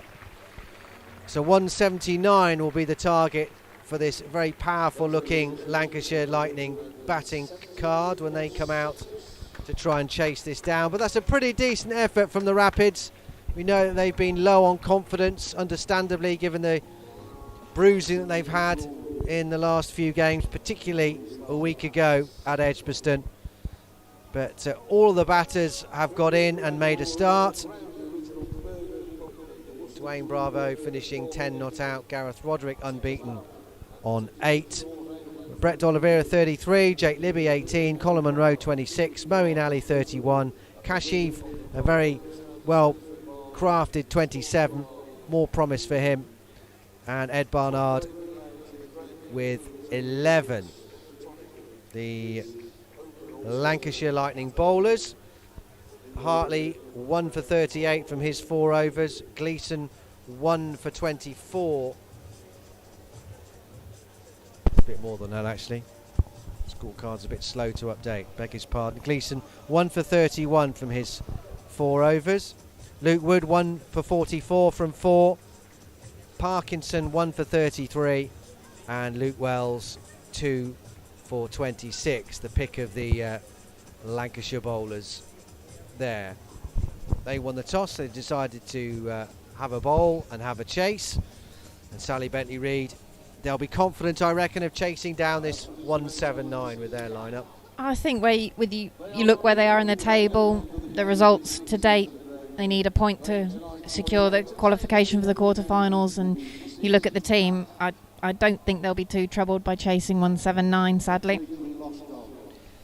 No, it'll take a pretty monumental bowling performance, I think, from the Rapids if they're to restrict this intimidating looking Lancashire Lightning batting card. Joss Butler part of their team tonight, so they will start their run chase in around about 10 minutes time. Before then though, a chance for a little bit of a break and a change of pace, and we'll hear from another one of the Worcestershire Rapids very promising young players, Henry Cullen, who's an up-and-coming wicketkeeper batter. He's fresh from signing his first rookie contract, and he caught up and we had a chat with him earlier this week. Henry, congratulations on getting your first professional rookie contract. What does that mean to you? Means quite a lot, knowing that all the years that I've been training in Malvern and for the last 10 years since playing cricket and my dad taking me everywhere, means quite a bit really. Is this something that you've always sort of dreamed of achieving? Yeah, I think it's always been at the back of my mind. I haven't thought too much about it. At the start of the summer, I just wanted to crack on with my cricket and carry on really. For somebody who's been on the Worcestershire pathway for so long, it must be really special. Yeah, it's definitely something you strive to achieve really. Knowing that all the pros are in the morning and you're training late nights at Malvern, is something you look forward to really. How much do you think you're going to benefit then from training on a regular basis? I think massively really. Used to going to state school and then just training on the night, so I feel the more training the better really, especially learning off all the big senior pros and especially Azhar and all the big names in the dressing room. So what age were you when you first linked up with the pathway then? I think under 12s district. I think that was my first part at Worcestershire really, and then onto the academy at 14. And just how important has the Worcestershire Academy been to your development? Brilliant really. I think growing up, especially being first put onto the academy, I was the youngest on there. I learnt quite a bit playing against older kids, probably not being the strongest and biggest in the dressing room, but definitely learning a lot off all the others and building my way up really. Redditch seems to be a good place for Worcestershire players. I mean, you've got Josh Tongue, you've got Josh Baker. Is there something in the air in Redditch that produces cricketers? Yeah, there's a bit of luck with Redditch really in the correlation with Worcester. You must also be delighted with Rayan and Ollie Cox also getting the rookie contracts. Just how much have they come on the last couple of years? Yeah, brilliant really. I think Rayan's always shown the promise that he's had with his technical ability, and Ollie Cox in the last year or two has just improved massively and looks like an amazing player. Now, a lot of Worcestershire players have gone on from the academy and the pathway to play first team cricket. Presumably, that's going to be an ambition of yours. Yes, hopefully. There's a good record here of that happening, so hopefully it can carry on. You obviously had a taste of it last year with the Royal London Cup. I mean, how great was that to be mixing with the first team players like that? It was brilliant, really, to learn off everyone. Training every other day and watching them go about their business on the pitch as well was brilliant, really, learning from them and how they thought about the game. You obviously now play regular second 11 cricket. How much has that been important to your development, playing against sometimes, you played against Chris Wokes this week. I mean, how great is that for your development as well? Well, yeah, it's really good learning off them, but also challenging myself as well. Playing 4 days and the T20 stuff as well has really helped. And giving myself more responsibility as well, having that chance to try and bat a day. You talk about batting a day. You did just that a couple of weeks ago at Barn Green when you batted all day for 77. I mean, that must have been a great experience under a lot of pressure. Yeah, it's something I probably never thought about, getting 77 in a day. But it was quite a good day really to save the game. Has Caddy Rally been a big help to you? Yeah, Cads has been brilliant. He's helped me a lot with my batting and given me the confidence as well when going out to bat. And obviously you're a wicket keeper as well. I mean, how much has that part of your game developed in the last couple of years? Quite a bit recently, especially keeping in the 4 day stuff more frequently as well. That's helped just keeping more overs, and it's been a bit different keeping 2 days in a row as well, not just for 50 overs. That's helped me improve. I'm going to say that's a real challenge to things like your stamina, isn't it? When you're not used to doing that, it's great for your development. Yeah, definitely. I think, especially when you've got to concentrate on batting and wicket keeping, it can take a bit out of you. Are there any players that you really admired when you were sort of growing up who have been like heroes to you? I think growing up as a wicket keeper in Worcestershire, Ben Cox was one player I used to look up to, and watching him keep wicket and taking all those catches was brilliant, really. Because obviously he came into the first team at a very young age. Do you speak to Ben at all? When I get the chance to, yeah. It's been nice learning from the last couple of years and getting the odd session with him. It's good. Just finally, what targets have you got personally for the rest of the season now? I think to carry on and try and score as many runs as I can. Hopefully end up with a couple of hundreds in the second team. And try and push on really and try and play as much cricket as possible for Worcestershire. Well, congratulations, Henry, on your first contract. Thank you.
Well, good to hear from Henry Cullen there, speaking to us after signing his first professional contract, and we wish him all the very best in his career here at New Road.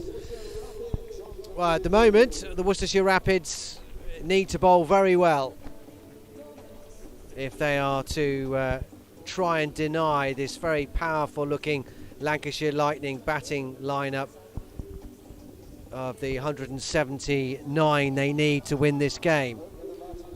Rapids led out by captain Moeen Ali, but here come the opening batters for Lancashire, and it's an intimidating duo. England's Phil Salt and England's greatest ever white ball batter and now new white ball captain, Josh Buttler. Fresh from a hop and a skip from Edgbaston, his TV duties today at the Test match. Coming down. Fancy a game tonight, Joss? Why Come not? down, have a hit. I don't think they mentioned it in the interview with him. You're on your way down. Where are you heading? I was wondering whether there might be a late twist. Don't mention it, maybe he's not playing. Maybe he's just coming as a cheerleader. But he's here, folks. There he is. But he's not going to take the first ball from Dylan Pennington, who's back in the Rapid side tonight. He's not been seen since that difficult night for him and every other Rapids bowler, apart from Dwayne Bravo, you have to say, against Northants when it was disappearing to all parts, thanks to Chris Lynn and Josh Cobb. But he's back tonight.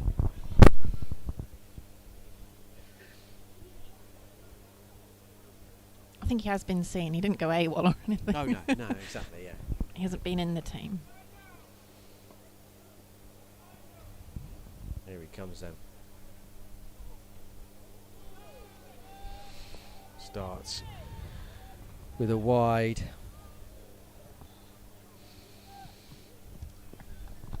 Mitch Stanley, he's had a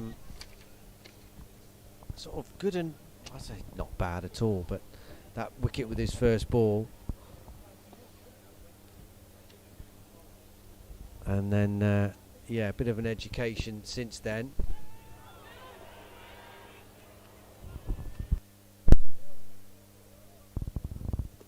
But he is the provider of the only silver lining out of Edgbaston. Do you know that? There was one, Sal. Oh, right. There was one. There was a silver lining. I was trying to just take despite myself the back carnage. to last Friday and recall what that could have been. The joint highest ever score in T20 cricket for a Rapids batter at number 11. Oh. He made 7. I feel like straws and clutching. Well, it's something. Come on. He's got a slip in. Moeen Ali. The deep fielders are at square leg. Oh, down it goes, and it's Butler. And it's Butler first ball. Collective hands on head time. Moeen Ali got there, couldn't hang on.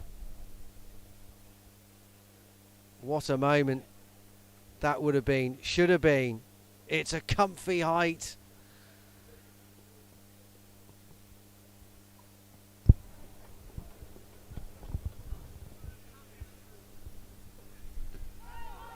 Oh, my inside edge on that, I reckon too. Otherwise that would have been close. Moeen still ringing that right hand. That was a golden opportunity. What a start that would have been. Wow. All the talk of Butler and sending back first ball. That really would have been the start they needed. Like you say, it was a good height. Obviously it's coming fast, but Moeen Ali got himself in at a slip. Needs to be taking that.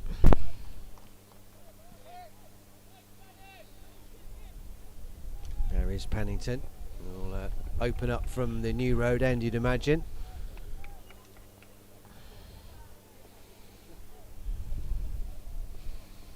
Stanley, he's got pace. We've seen that since he came in. He definitely offers that dimension.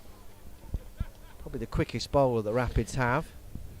Well, he had the early wickets up at Edgbaston as well, didn't he, Stanley? Yeah, he started really well. 2 wickets in that first over.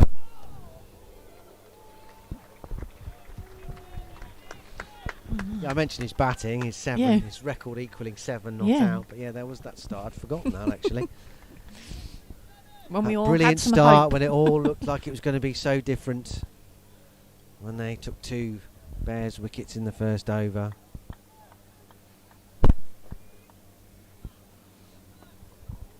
Sadly, that was the high point.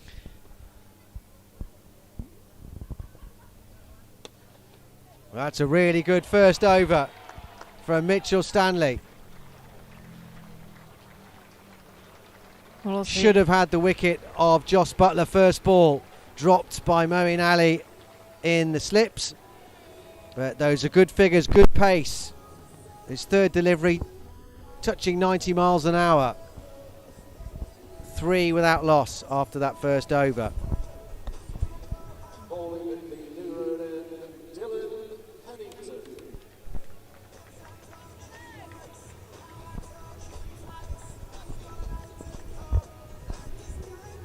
Yeah, pat on the back for Mitchell Stanley from Colin Munro, or more than a pat on the back, and from Brett Dolliver, and a word from Gareth Roderick as well. A fine start from him. What a prize wicket that would have been for Mitchell Stanley. Dylan Pennington from the New Road end. So beats Joss Butler himself with his first ball. Well, he's almost looked human, hasn't he, Joss Butler, so far? Yeah. He's having a little break. Doesn't do you any good. Just need to keep playing. Yeah. It's not far back from the Netherlands, is it? They couldn't get him out, could they? No. That monster 100 and an unbeaten 80 odd, I think it was. In his only other innings there. Kept on going. But he started a bit scratchy here.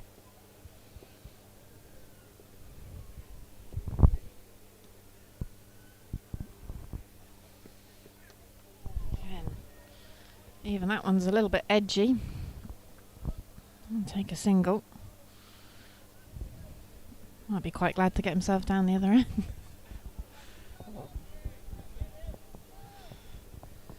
Yeah, but a huge life for him already in that first over. He'll soon settle down. And the role of Moeen Ali was discussed at some length in the television interview Joss Butler did this afternoon in a rain break. That one's up in the air from Phil Salt, but safe over D'Oliveira's head.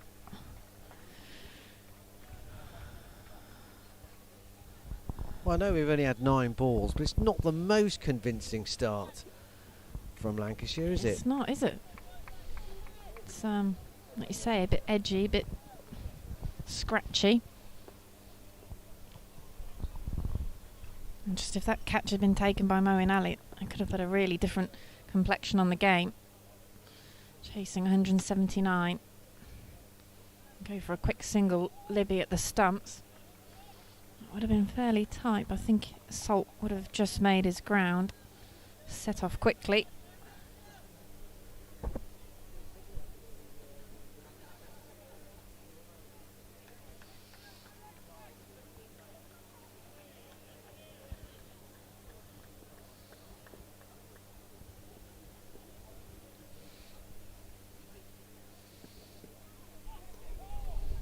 And down the leg side from Pennington again. Salt 240 runs in 9 innings in the competition this season. That's something Worcester really need to be tight on this evening. 17 wide up Edgbaston last week. You just can't afford to do that in the short format of the game.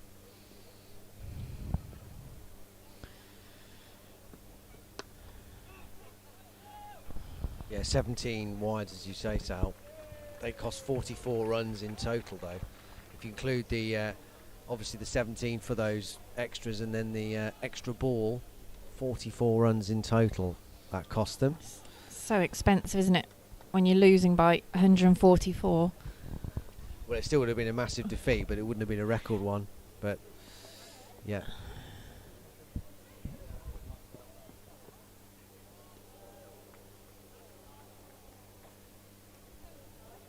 It's just a feeling then, isn't it, within the team as well, not just the runs and the defeat, but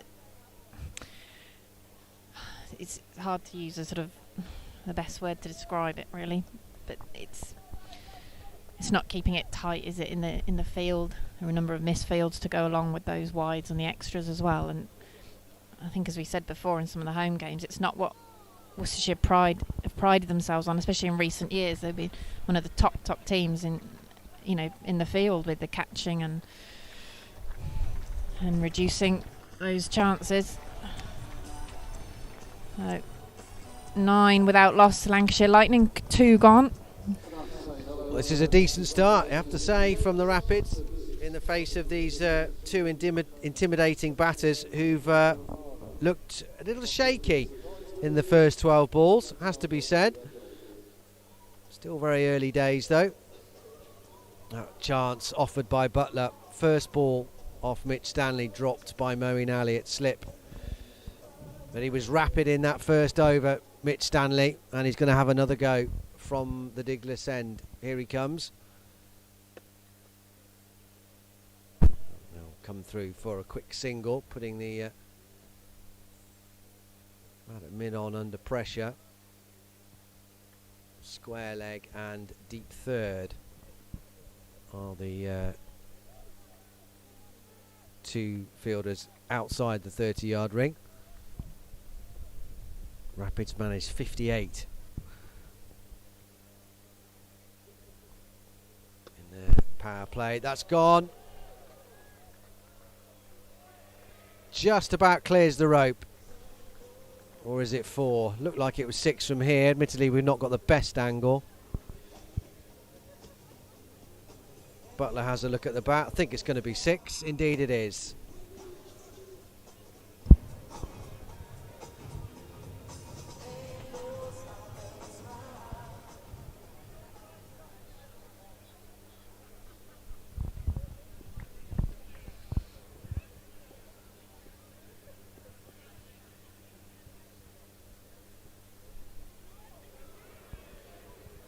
Josh Butler can get it wrong. There's hope for everyone.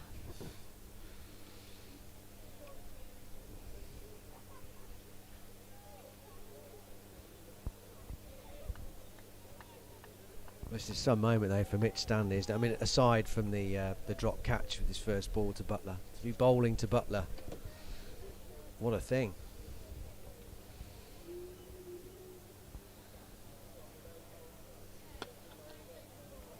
And that's lovely. Salt this time. Didn't sound like it was straight out the middle of the bat, but through the V. No one there, beat the infield, it's going to be 4. 21 without loss. That's why he changed his bat. 12 off the over, 2 balls to go.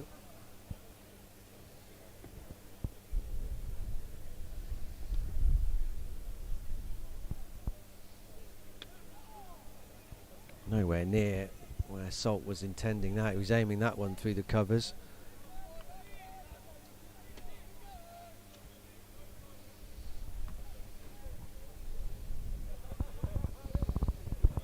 Yeah, what a tournament he had in the Netherlands. Phil Salt, 122.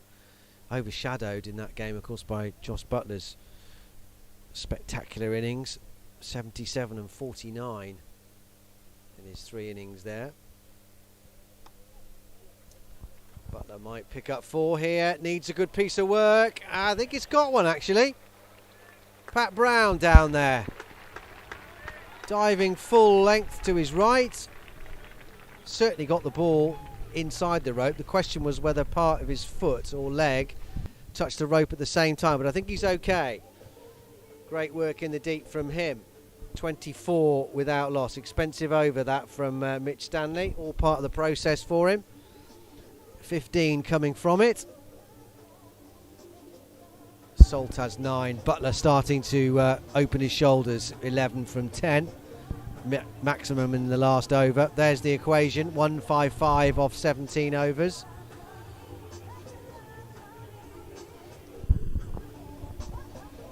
Yeah, Mitchell Stanley's got 5 wickets in the 3 so far. And that, as we say, would have been some scalp for impressive speeds from him tonight as well. Up to 87 miles an hour.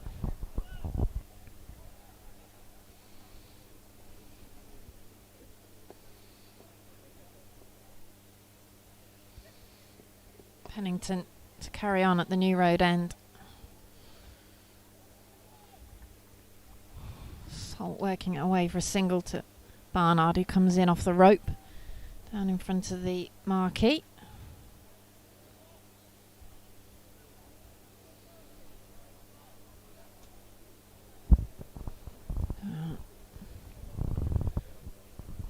Now Still got Moeen Ali in its slip, obviously. There's a Kashif's at almost gully on the edge of the circle, a deep gully as it were. And Dwayne Bravo's taking up the chat with the bowler at mid-on.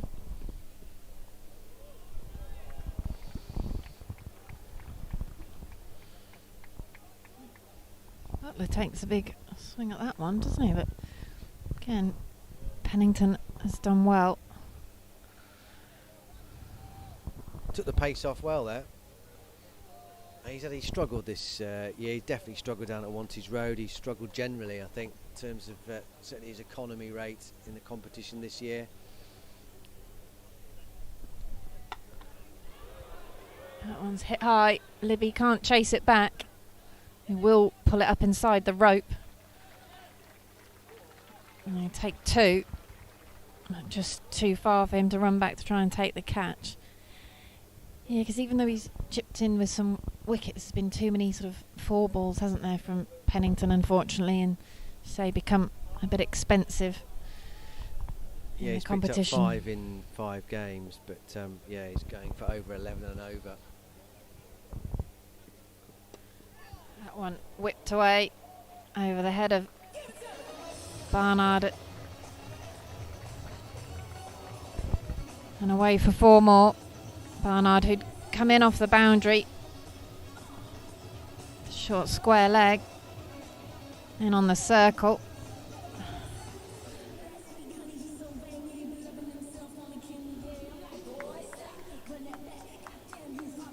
Back on the rope again. 31 without loss. Lancashire just starting to get going. Jos Buttler 17 from 13.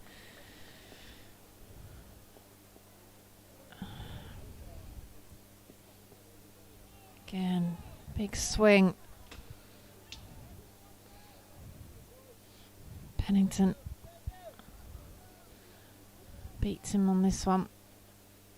Buttler dropped by Moeen Ali, and Mitchell Stanley's over. A catch that, I think as we said previously, never an easy catch, but be disappointed not to take that one. Barnard will come round to do the fielding this time. They're going to take 2 more though. End of Pennington's second over. 33 without loss from the first 4 Lancashire Lightning. 9 off that over. Just getting themselves going. No huge rush for Lancashire Lightning. Going around the run rate just over 8. Needing to stay around that 9 to pick up the win. 146 more to win. Yes, it's very satisfying start from them. It's starting to look ominous, but these two hang around for much longer. Stanley to carry on. Nice looking drive from Salt. They only get a single. Yeah, Butler's actually only made 8 blast appearances since 2017. Did play a handful of games last year, including here at New Road. He got 55 against the Rapids that day. 97th blast match of his career. 15 50s. He had to score 100 in the blast.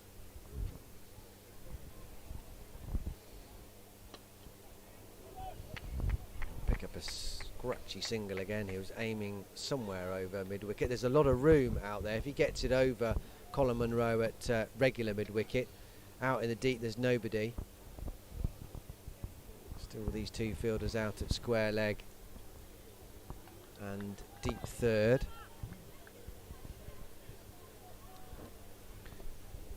And of course that incredible season he's had in the IPL.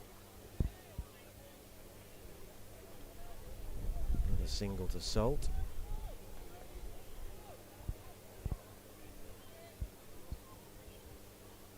Butler's got himself in here, 20 from 16.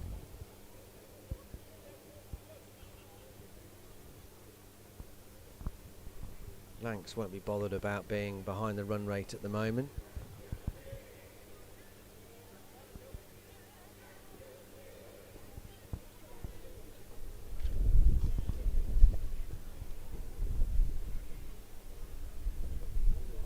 He's been looking for that. This time he's got it. All the way for 6, Jos Buttler. Delicate and deadly.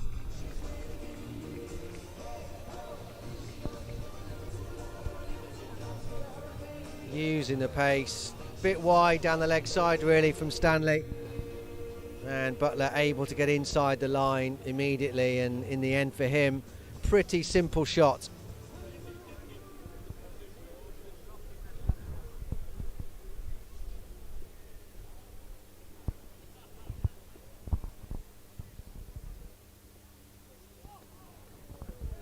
Repeat the dose.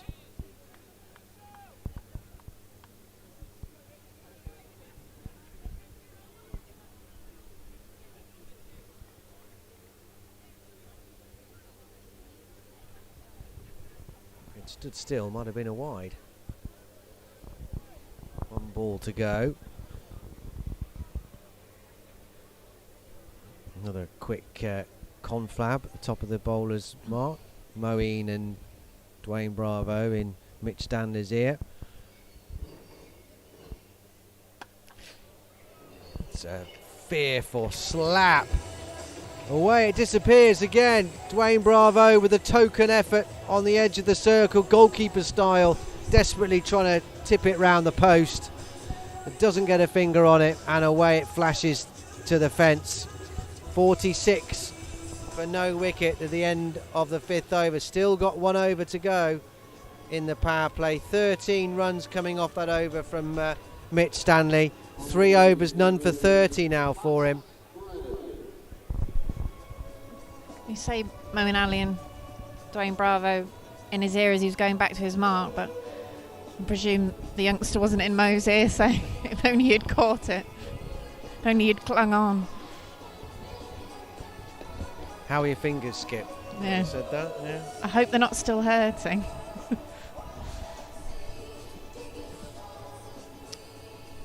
Pat Brown will see out the power play. And to come on from the New Road end for this 6th over. 49 without loss the Rapids were after 5, so pretty close.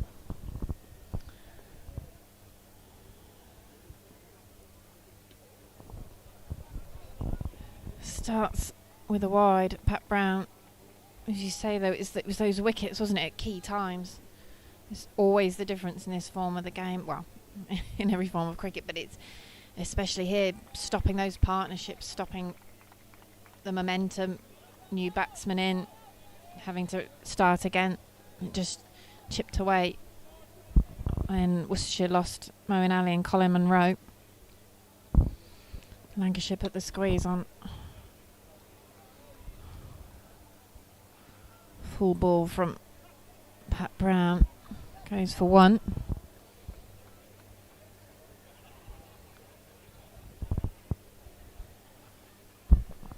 Leading wicket taker this year though, Pat Brown, into double figures. The only bowler in the Rapids lineup who is. 12 wickets for him.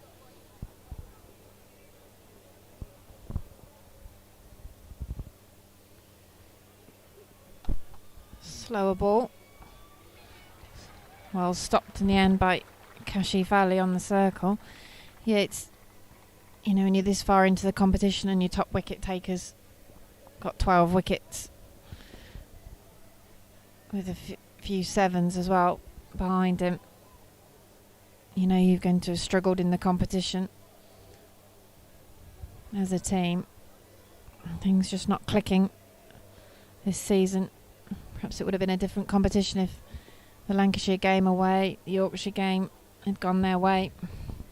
Started with 4 tough away games, and that's been absolutely smashed by Phil Salt, flying over the head of Ed Barnard and into the ladies' pavilion.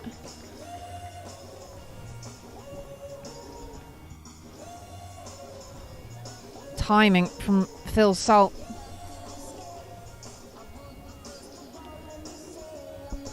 Yeah, it was savage from Salt, wasn't it?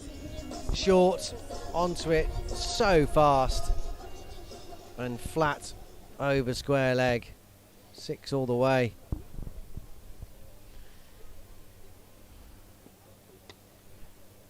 Again, whips this one away using his wrist. Dive from Ed Barnard. That goes behind square. And he can't cut it off. 4 more to back up that 6. I think he's done his batting here, has he? Or does Joss Butler want something? We can't see on your screen, the 2 Lancashire batters are waving energetically towards the dressing room. It does look like Salt's got an issue with his bat. Well, Keaton Jennings brought him a new bat a short time ago. Colin Munro is pretending to snap one in half for him. offering to bring another broken one out to him.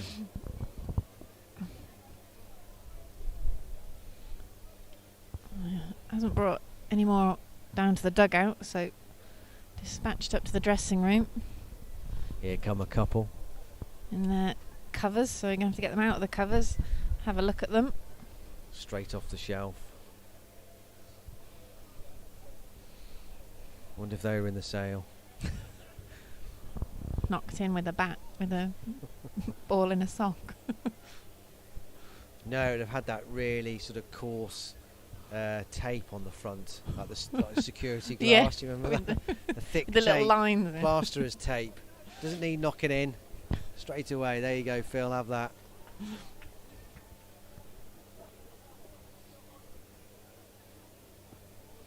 I think we're nearly ready to go.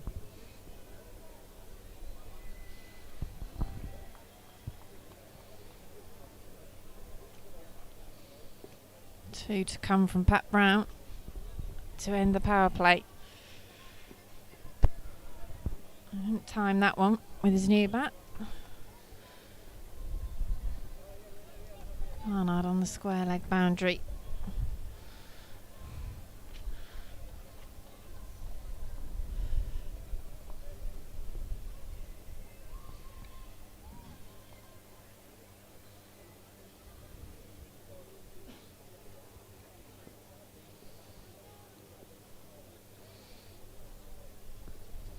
Moeen Ali mid-off having a word with Pat Brown before he begins his run. He'll work that out for a single. Bravo comes round from mid-on to do the fielding. End of the power play. And 61 from the first 6 for Lancashire Lightning. But crucially as well for them, without loss, no wickets. The chance of Joss Butler juggled and dropped really by Moeen Ali from the bowling of Mitchell Stanley, and that's proving costly already. Joss Butler on to 32. Yeah, all too easy at the moment for Lancashire Lightning. Cantering at the moment to this 179 they need. Well, here's Brett D'Oliveira with ball in hand. Not something we've seen in recent games for the Rapids, but good to see that he's now back fit enough to roll his arm over. Last 3 matches he's played, he's not managed to be up to bowling, but now he is. And can he have a say here? Bowling to Butler.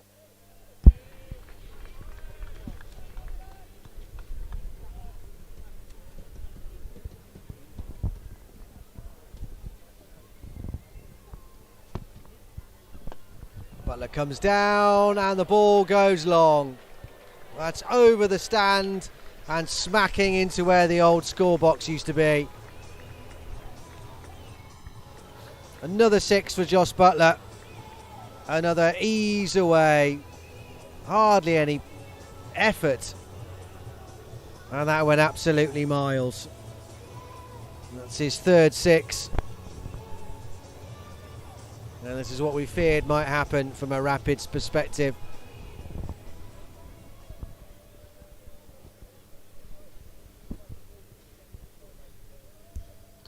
Field is spread, obviously, but it doesn't make any difference when you hit them that cleanly and that far. Salt got a little bit carried away with thinking there might have been a single there. Rightly sent back by Butler.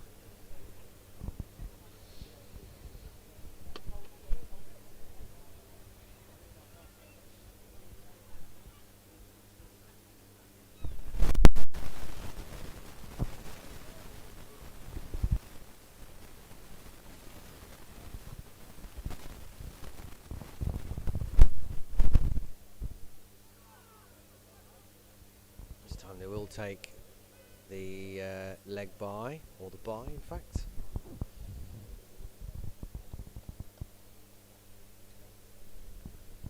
So D'Oliveira has protection out at long on, cow corner, square leg on the leg side, down into the pitch.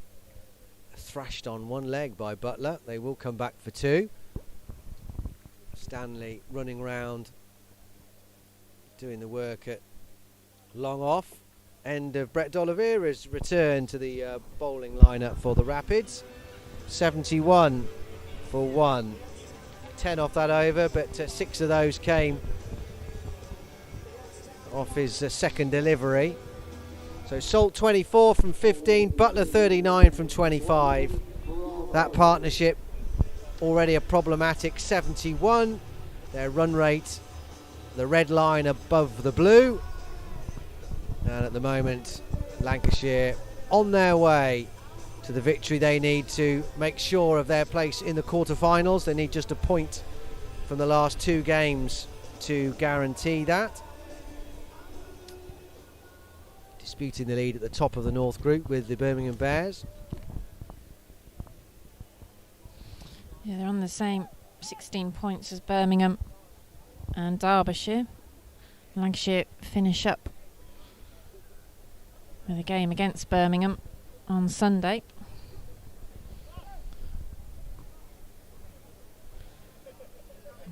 Back at home to finish their campaign.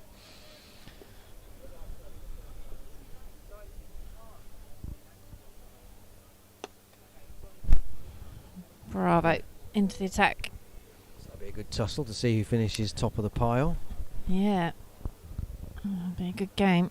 Rapids finishing here on Sunday against Nottinghamshire. Notts' chances of making the last 8 looking pretty slim, which is a surprise given their power as well.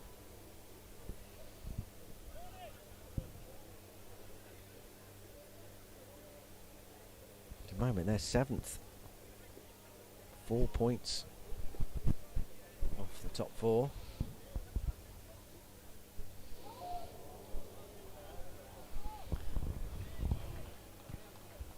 Bravo. Outfoxing Butler with the slower ball.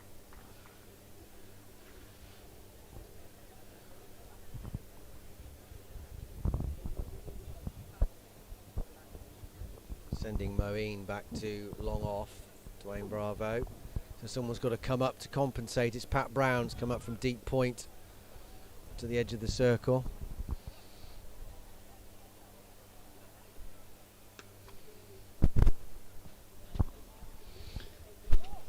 Single there to Colin Monroe. On the cover boundary. It makes sense with Butler because he plays so straight, doesn't he? But then he plays all around the ground. everywhere. You need everybody. So you yeah, can't. if only you could put them everywhere, you might have a chance. Well, yeah, you've got D'Oliveira down here, long on.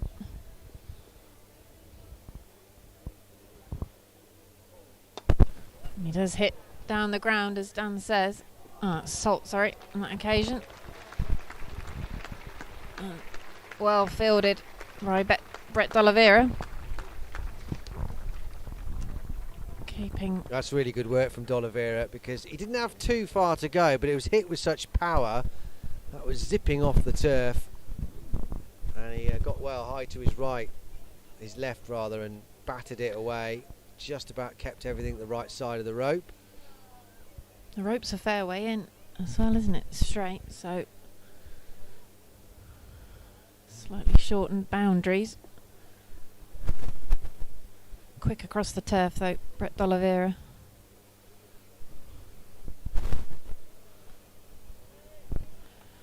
Wide from Bravo this time.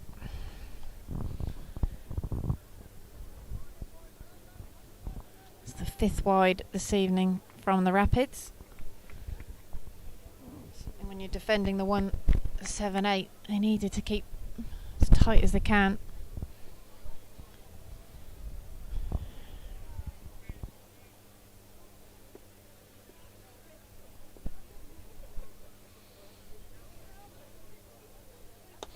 Slower ball from Bravo, but he's got it over the head of Brett D'Oliveira, and that one straight down the ground from Phil Salt. He moves on to 33.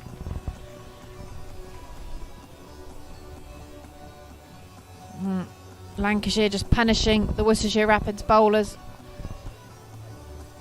Well, there's 7, isn't there? That one delivery. Yeah. 82 on the board, 97 needed. Under 100 now. A full toss from Bravo on this occasion. Falls short to Ed Barnard, 1 bounce. Single from it to end the over. 83 from the first 8 for Lancashire Lightning. Making light work of this run chase this evening. And we said at half-time probably wasn't going to be enough. And 8 overs gone, 83 on the board. No wickets for the Rapids. It's difficult to see what they can do to come back in this one at the moment. Yeah, 83. Oh, nearly 10 and a half and over they're going at. And they're making short work of this target. D'Oliveira to continue. There's a hopeful appeal. Gareth Roderick really the only person interested in that.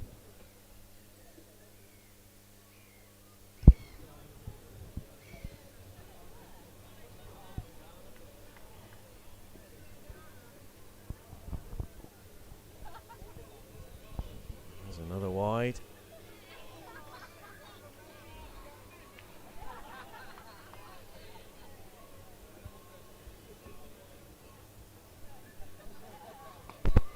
Full toss this time, it's high, a man under it, takes it, and then holds it aloft like he's won the Ashes.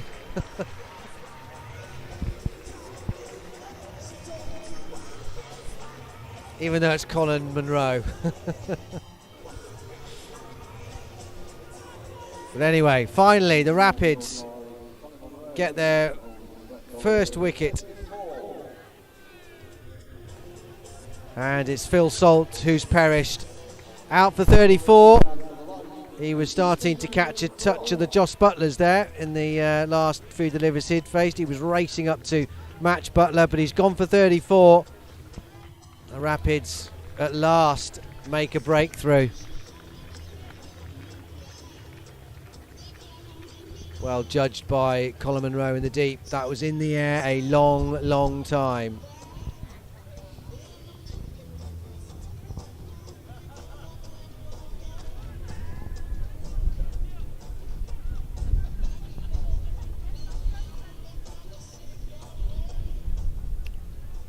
Stephen Croft is the new batter.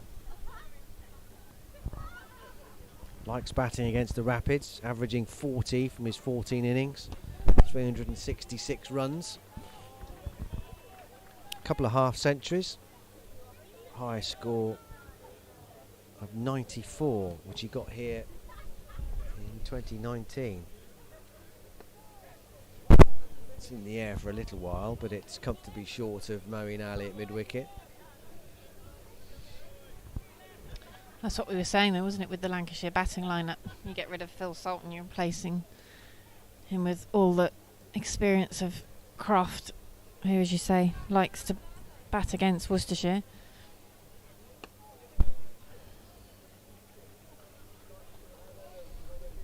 And you're coming out when there's no pressure either.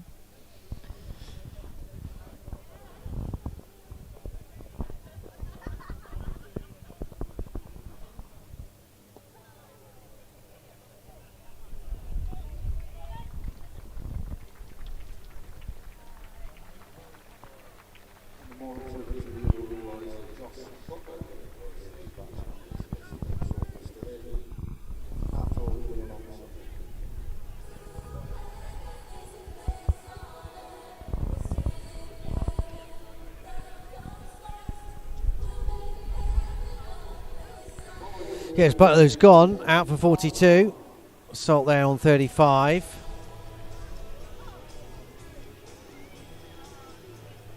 .92 runs needed off 11. The Butler show goes at 42. Barnard into the attack from the New Road end, and welcome to the game. Smacked away. One bounce, 4.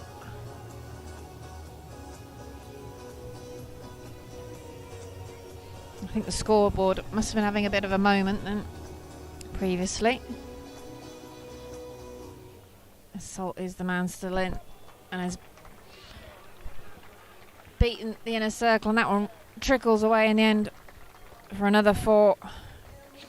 Starting over with back-to-back boundaries. Ed Barnard in his first over. Salt up to 43.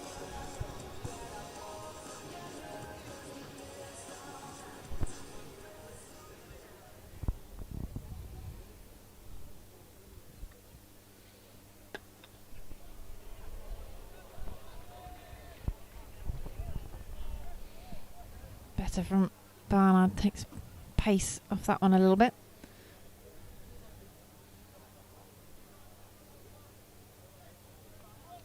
Going at 10 and over, Lancashire Lightning.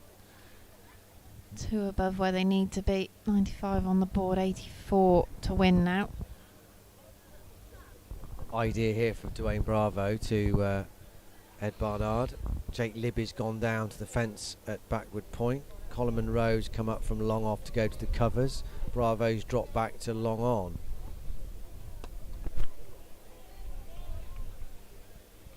And now in field.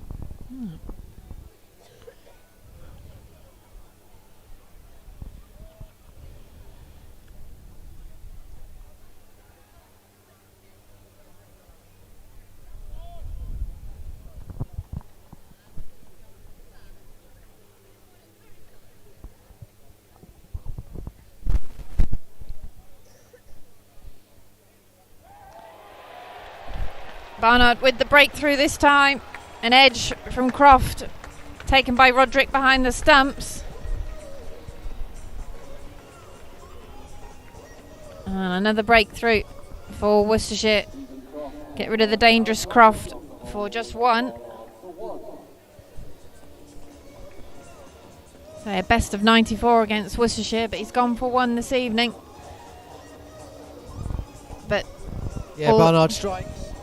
His 8th wicket of the competition. Just trying to force it off the back foot there. Stephen Croft. And a substantial tickle through to Gareth Roderick. And the Rapids strike again. 2 down, 96 on the board, 83 needed. And Tim David, the man who won the game up at Old Trafford, striding to the crease now.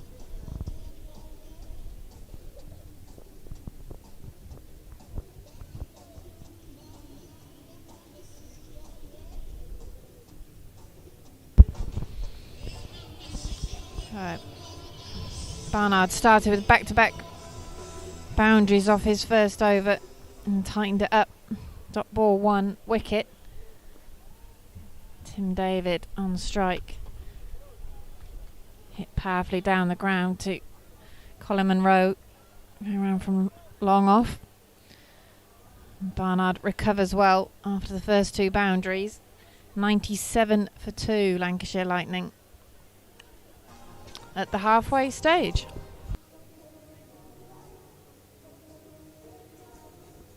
Yeah, so Salt's still there, 44 from 26.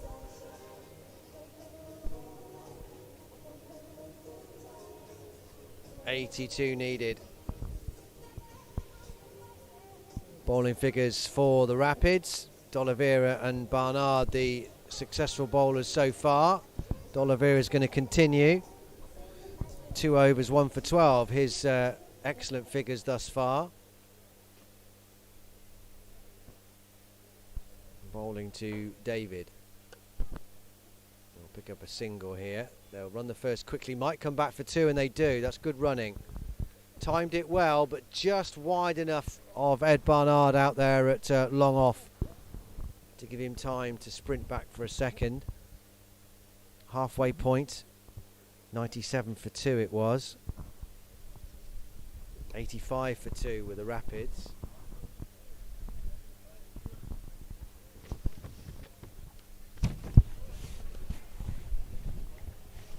No. Fairly comparable, but as you said before, the sort of confidence within the Worcestershire team obviously low at the moment. 100 up. Oh, cleaned him up. Brett D'Oliveira. And the Rapids get a 3rd wicket, and it is Salt this time who's gone for 44. Aiming the big drive through the covers. And Brett D'Oliveira knocks back his middle and leg stumps. And now the Rapids. Well, have they given themselves a glimmer here? 2 new batters at the crease. Here comes Dane Villas.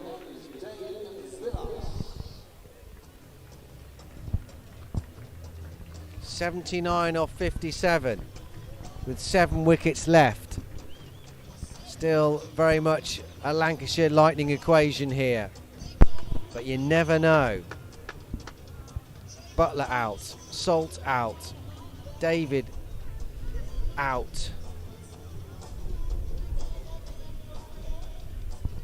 Sorry, not David, what am I talking about? Salt, Butler and Croft are the 3 men out. David and Villas. Oh, and another one! D'Oliveira is off on his travels. He's on a hat-trick.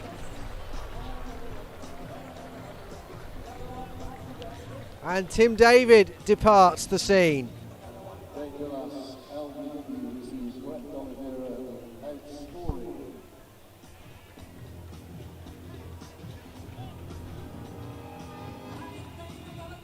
Dane Villas, LBW, beg his pardon, first ball. I just stop relying on that scoreboard. Absolutely plumb, absolutely plumb. Risky shot playing across the line.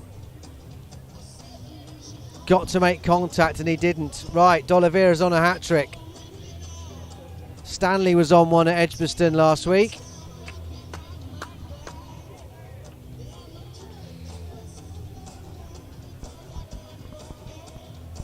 Luke Wells, the new batter, 100 for 4. Well, is the match about to turn here? Here he comes.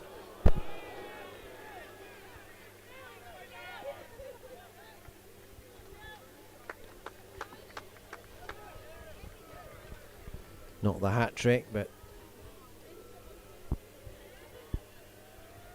still a brilliant over here for the Rapids. Can he finish it off? Last ball.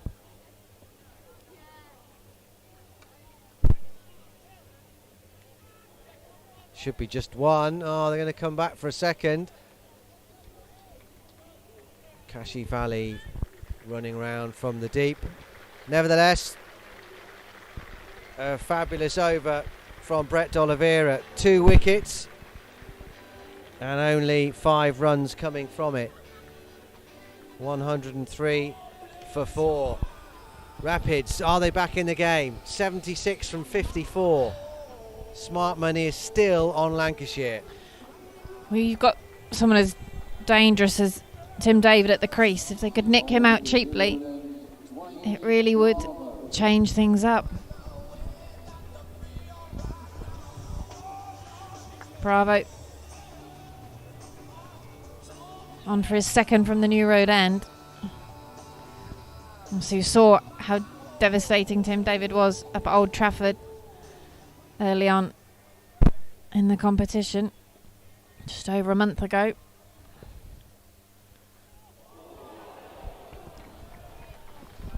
There's a bit of zip now, there's a bit of bounce in this Rapids fielding unit. Just that mini period has swung their way. Well, it's still a good looking equation here for Lancashire, but Worcestershire have certainly come back into it.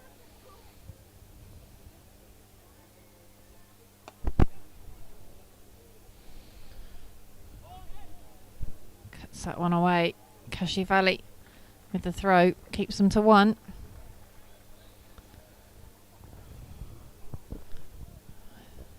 You almost felt the game was so secure for Lancashire. Got to 84 before losing the wicket of Joss Butler. He made 42.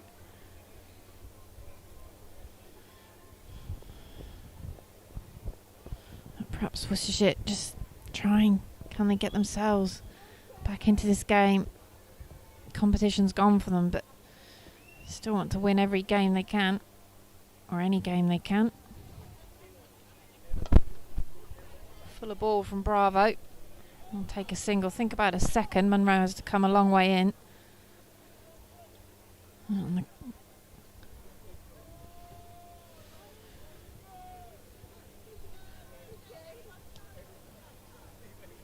covers, but fast across the turf.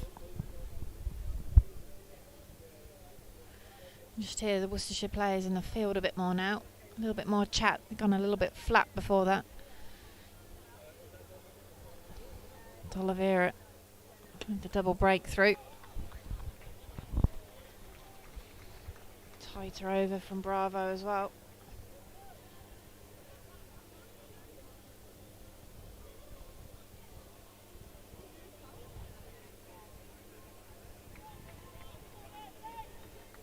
Yeah, you still think, despite as well as they've done with these 4 wickets, they still another couple at least here, pretty quickly.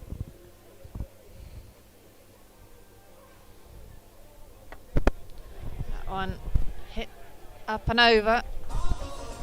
Mitchell Stanley can't get round.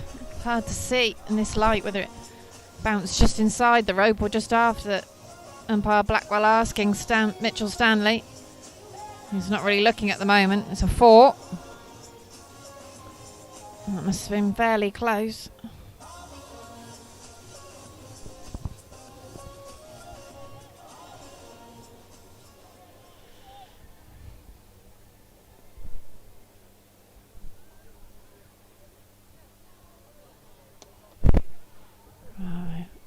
Wells flicks it off his legs. I'll end with a single. 7 from the Bravo over 2 dot balls. 110 for 4 Lancashire Lightning. 8 to go. 69 to win.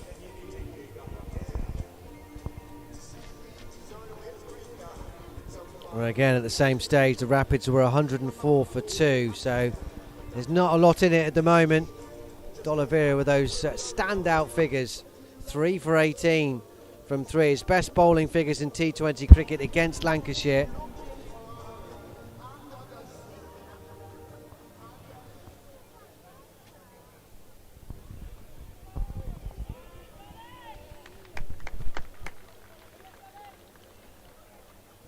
And they've missed his bowling, certainly on this evidence.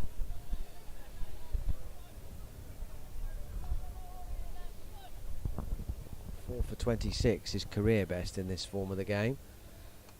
He's got a chance to beat that in this last over if he can pick up another one.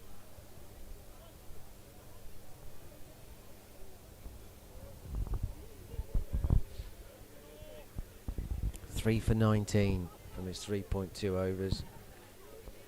And the Rapids need some more wickets here.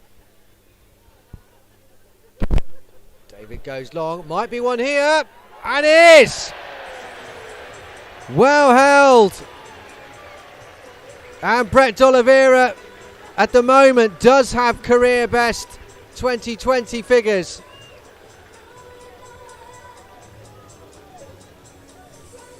Jake Libby down there at long on, safe hands. 111 for 5. Well, is this going to be a twist?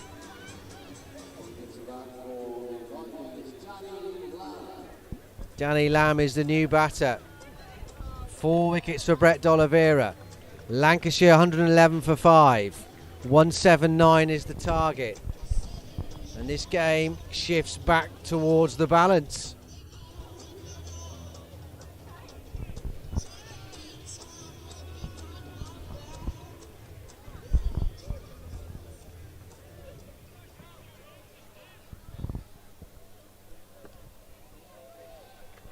David out, Lamb in.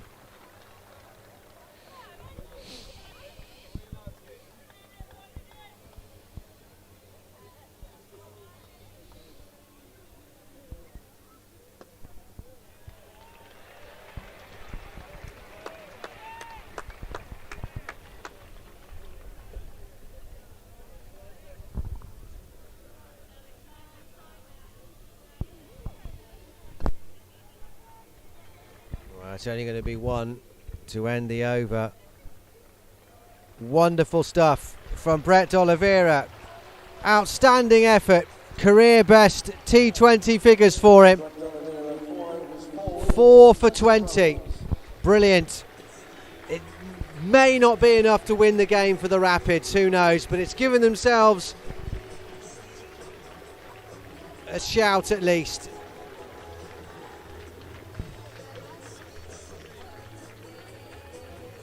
And it's made Lancashire sweat a bit. 112 for 5, 7 to go. 67 off 42. Still you'd fancy Lancs. Moeen Ali brings himself on.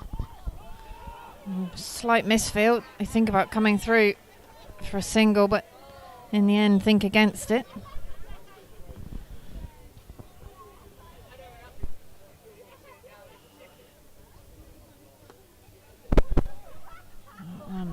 All away. A spin nearly deceiving Kashif Ali. He does well to just recover that one. A fair way inside the rope, so it probably would have managed to scamper after it. Keeps it to 1.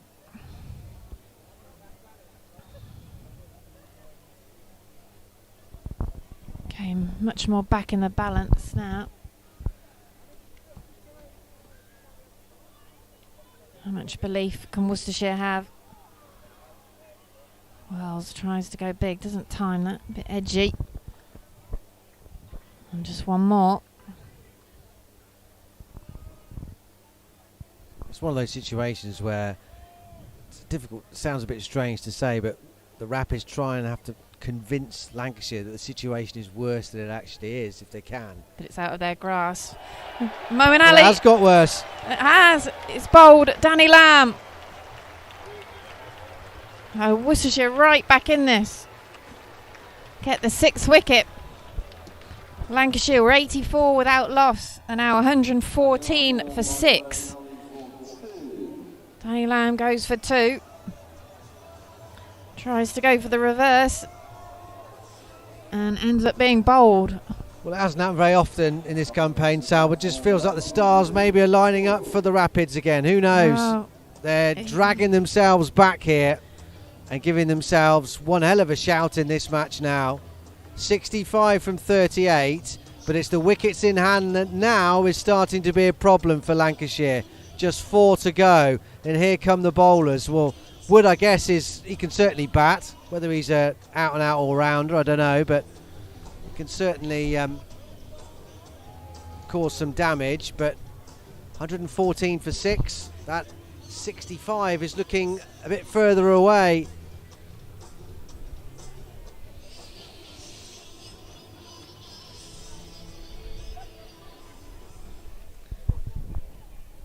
Look, Luke Wood in.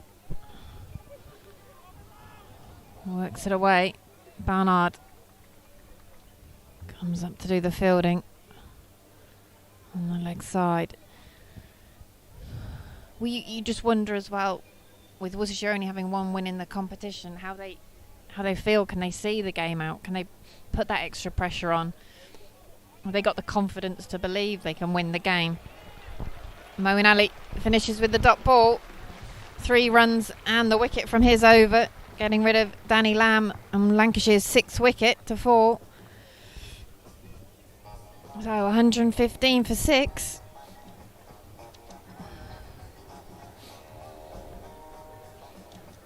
Yeah, they're behind on everything now after 14 overs. The Rapids were 121 for 3. Plays 115 for 6. 64 from 36. That's not really so much of a problem for Lancashire. It's the wickets. 6 down. Here comes Ed Barnard.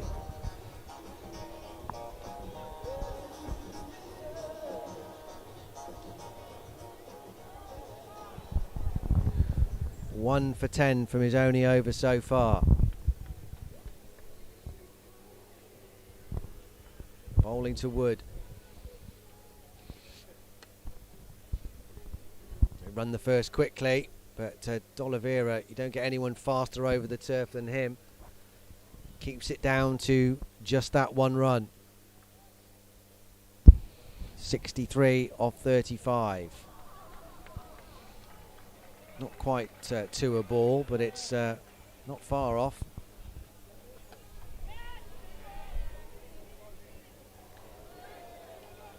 Slight misfield by Kashif, and that'll allow them to come back for a second.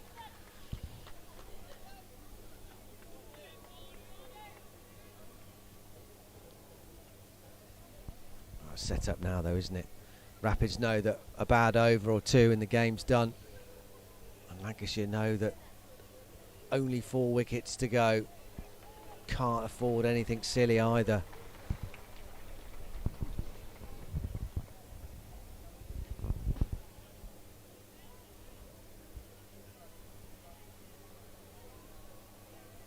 Heads are back up in the field, aren't they? The Worcestershire Rapids, they'd really dropped for a while before they got that first wicket.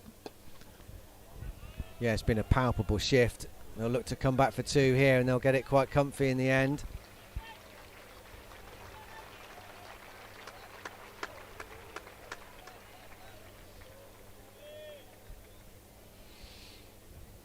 Be interesting to know from them afterwards if they thought the 178 was going to be a little bit light as well, and then obviously getting to 84 without loss, Lancashire.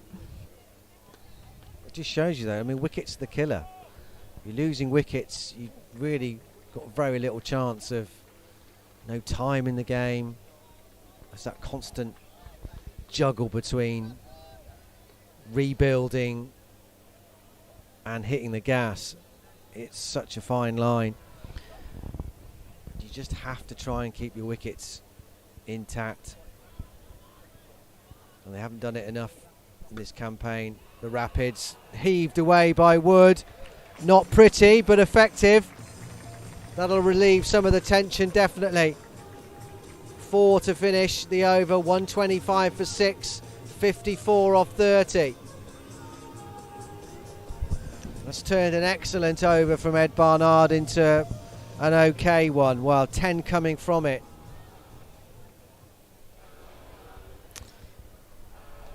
Yeah, when they were going along at 10 and over, Lancashire, from those first 8, fairly much a bit pessimistic perhaps from our point of view, but written the game off really, and at least Worcestershire have got themselves right back in it.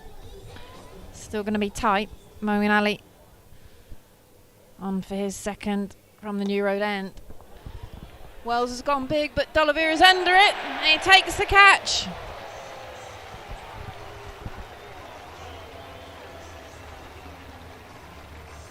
Tall Wells has gone, trying to hit it out of the ground, and he has to go. Gone for 14. Safe pair of hands from Brett D'Oliveira, who's having a fine evening. Maybe not so. Well, he deserves to be on the winning team. Brett D'Oliveira, 33 with the bat. Career best 4 for 20. Bending down low to take the catch. Gareth Roderick making the effort to run from behind the stumps and go and congratulate his captain there, Moeen Ali, just pushing, getting Brett D'Oliveira exactly in the right place. That was straight down his throat.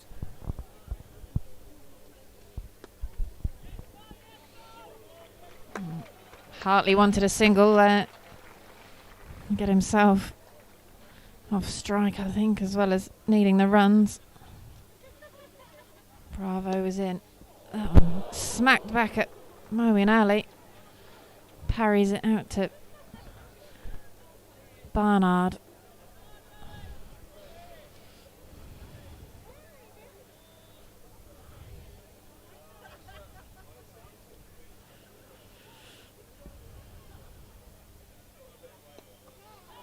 Chips over Moeen's head this time. Brett D'Oliveira tidies up. Just a single for Lancashire. Just 2 from the over so far.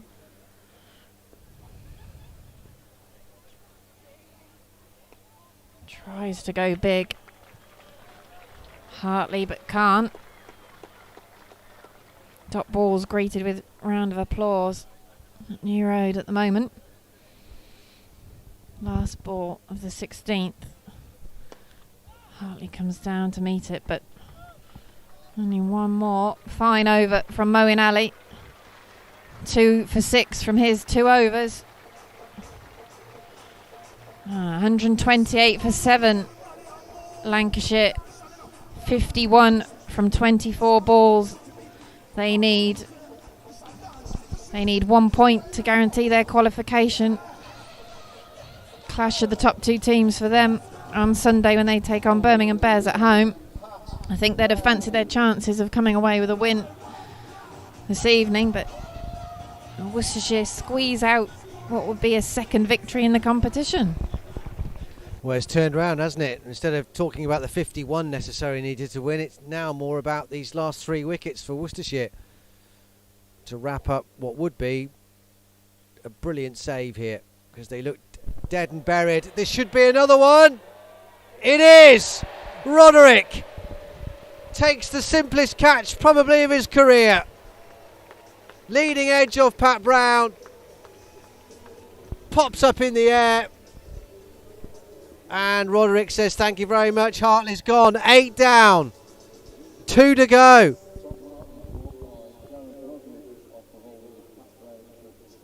Well, what a good performance this is. It's a fantastic comeback from the Rapids. It's worth remembering, after 8 overs, they were 87 for 1. They just lost their first wicket.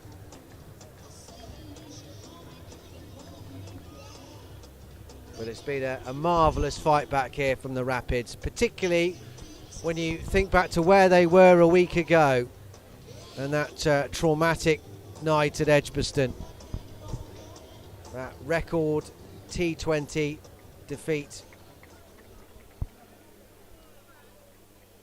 Gleeson, the new batter.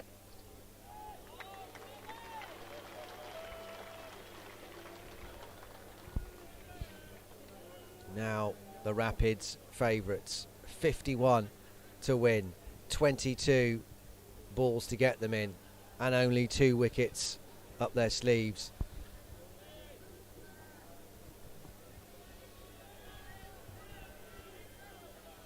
Apart from the big 2 at the top, Salt and Butler, no one else has contributed tonight.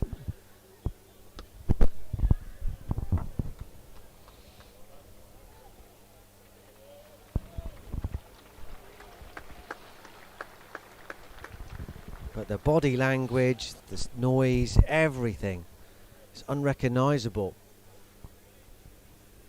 Certainly from a week ago and from the last handful of games.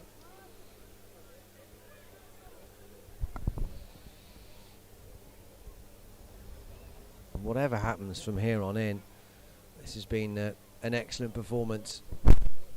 That's high in the air. I think he's just got enough over it. Dwayne Bravo, has he? Oh no! Brilliant work! Thought it was beyond Dwayne Bravo. No such thing. What a grab that is. Wood gone. 9 down. Brown has struck again, his second wicket in the over. That is some catch. Look how far he's got to go. Never takes his eyes off the ball. Brilliant work. That's a fantastic Matt Parkinson catch. is the last batter in. 129 for 9. Yeah, brilliant work by Bravo. Turning and running. Look at the smiles, Sally. Look at the smiles. Haven't seen that for a while. Good to see it back. And we said, didn't we, the competition's gone. We knew that games ago, but you know, for the fans that have turned out, the fans that have come to the game, there's a lot of people in tonight. They still want to see a win and a good performance from their team, don't they?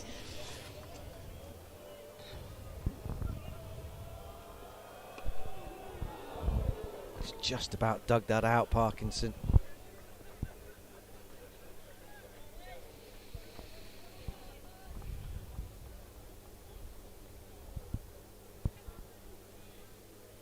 Well, they were heading for the joint worst ever T20 campaign, the Rapids.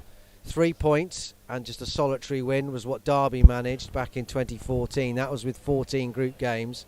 That's where the Rapids are at the moment, but they're 1 wicket away from rubbing that out.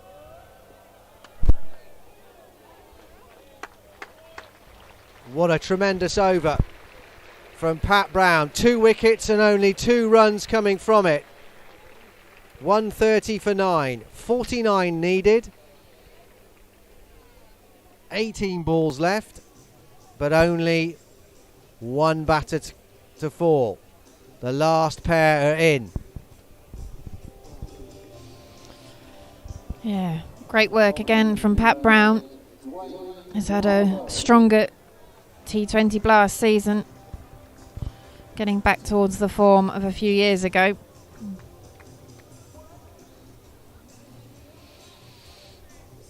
Bravo into his 3rd over. So 49 from 18, the equation.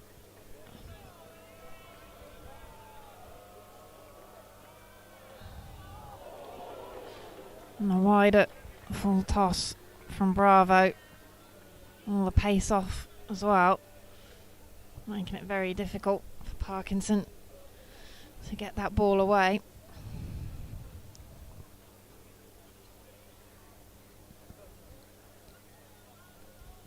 It's a nice feeling, a feeling they've not had for a long time since the game here against the Bears.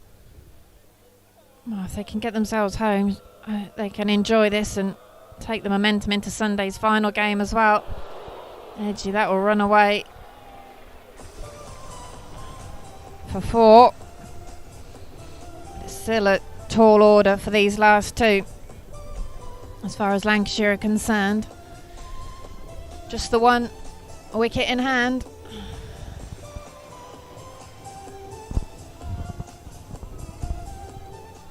I think it's the kind of performance, the sort of comeback as well in the second half of this Lancashire reply that everyone's wanted to see for a few games now, or a number of games.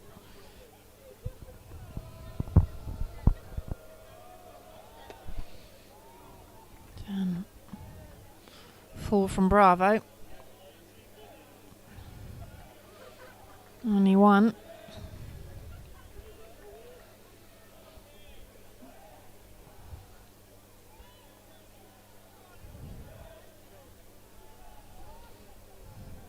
Moeen Ali moving the field round.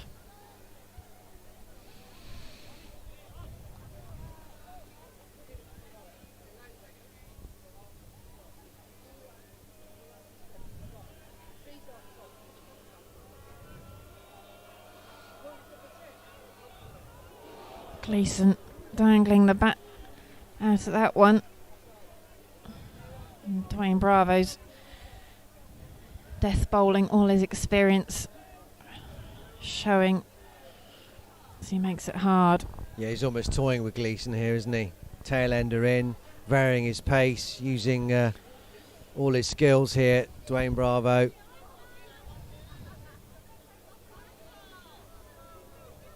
Two balls to come from this 18th. Same again. Just wants Gleeson to nick that one behind to Roderick.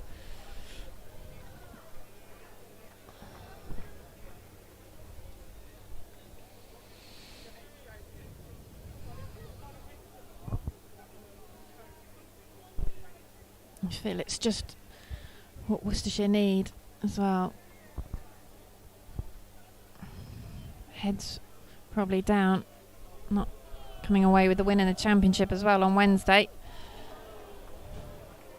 That one a bit too far down the leg side though from Dwayne Bravo.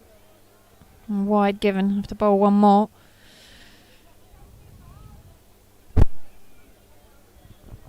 Have one eye on the clock here potentially. 2024 is the cut-off time.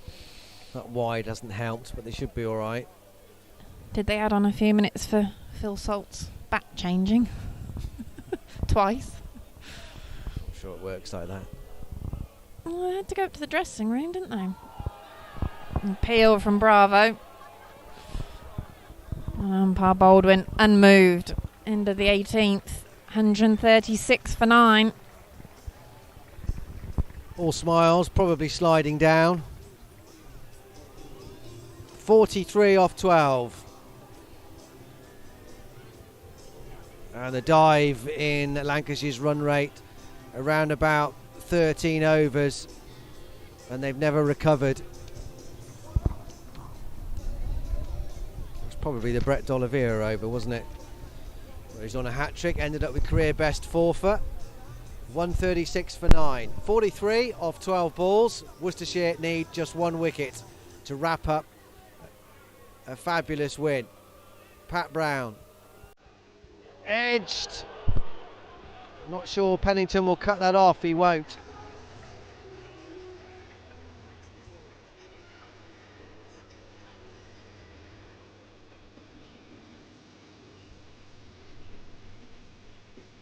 Where's the slick when you need one? Would have been already been finished if Mo had held on. It's true, actually. But an easy win. Josh Butler dropped off his first ball he faced, in case you missed that earlier. 1 wicket away. This is just going to fall short of Jake Libby out at long on.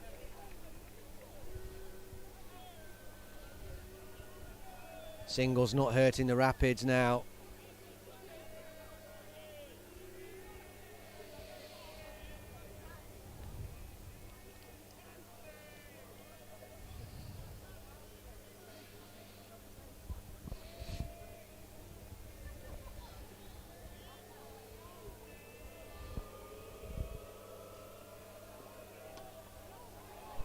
In the air for a little while. D'Oliveira will sprint round to try and cut it down to just a single, but he can't. They're back for 2. It's such a different feel, isn't it, in the ground? The sun shining on the players, evening sunshine on the cathedral, some blue sky, crowds Well, it all livened kind of up. feeds itself, doesn't Yeah. it, really?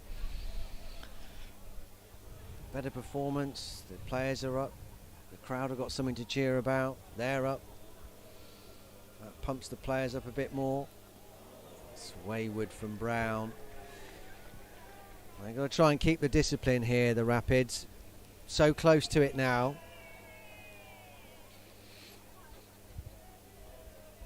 Well, they won't want to send it into the last over with Lancashire with a remote sniff.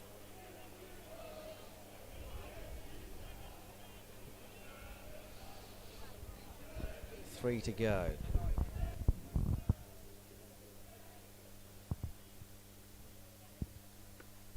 That's 4. Well, all Lancashire can do is get into the final over with a puncher's chance, and you never know. They'll want to get it to as close to 20 as they can.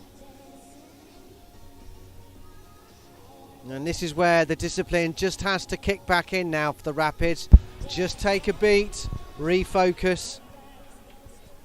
Still 2 balls left.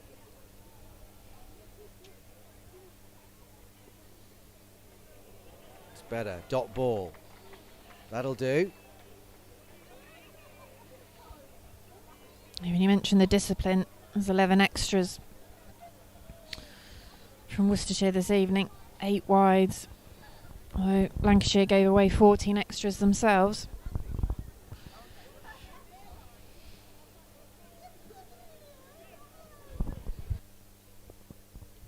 Well, this is good, taking their time to get the field exactly right here.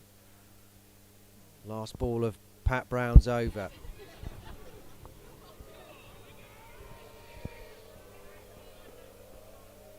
A swing and a miss to finish. So Lancashire will need 31 off the last over to win the game. Odds now heavily swung back to the Rapids. They looked well out of it at the halfway stage, but they have fought back splendidly. Brown finishes with 2 for 29 from his 3 overs. Dwayne Bravo's going to clean up here. None for 25. He'll have the last over, and he should close-out victory here for the Worcestershire Rapids. Lancashire 148 for 9. They need 31 off this last over. Bravo. Let's try and finish it off. It's the way Kashifali will field that one. Single. 5 balls, 30 runs. People are going from the crowd. They come from Lancashire, or you not want to be there at the end. Bravo again. Dot ball, cheered. It takes the pace right off, giving Gleeson nothing. So Bart, extra deliveries. Now out of Lancashire's hands.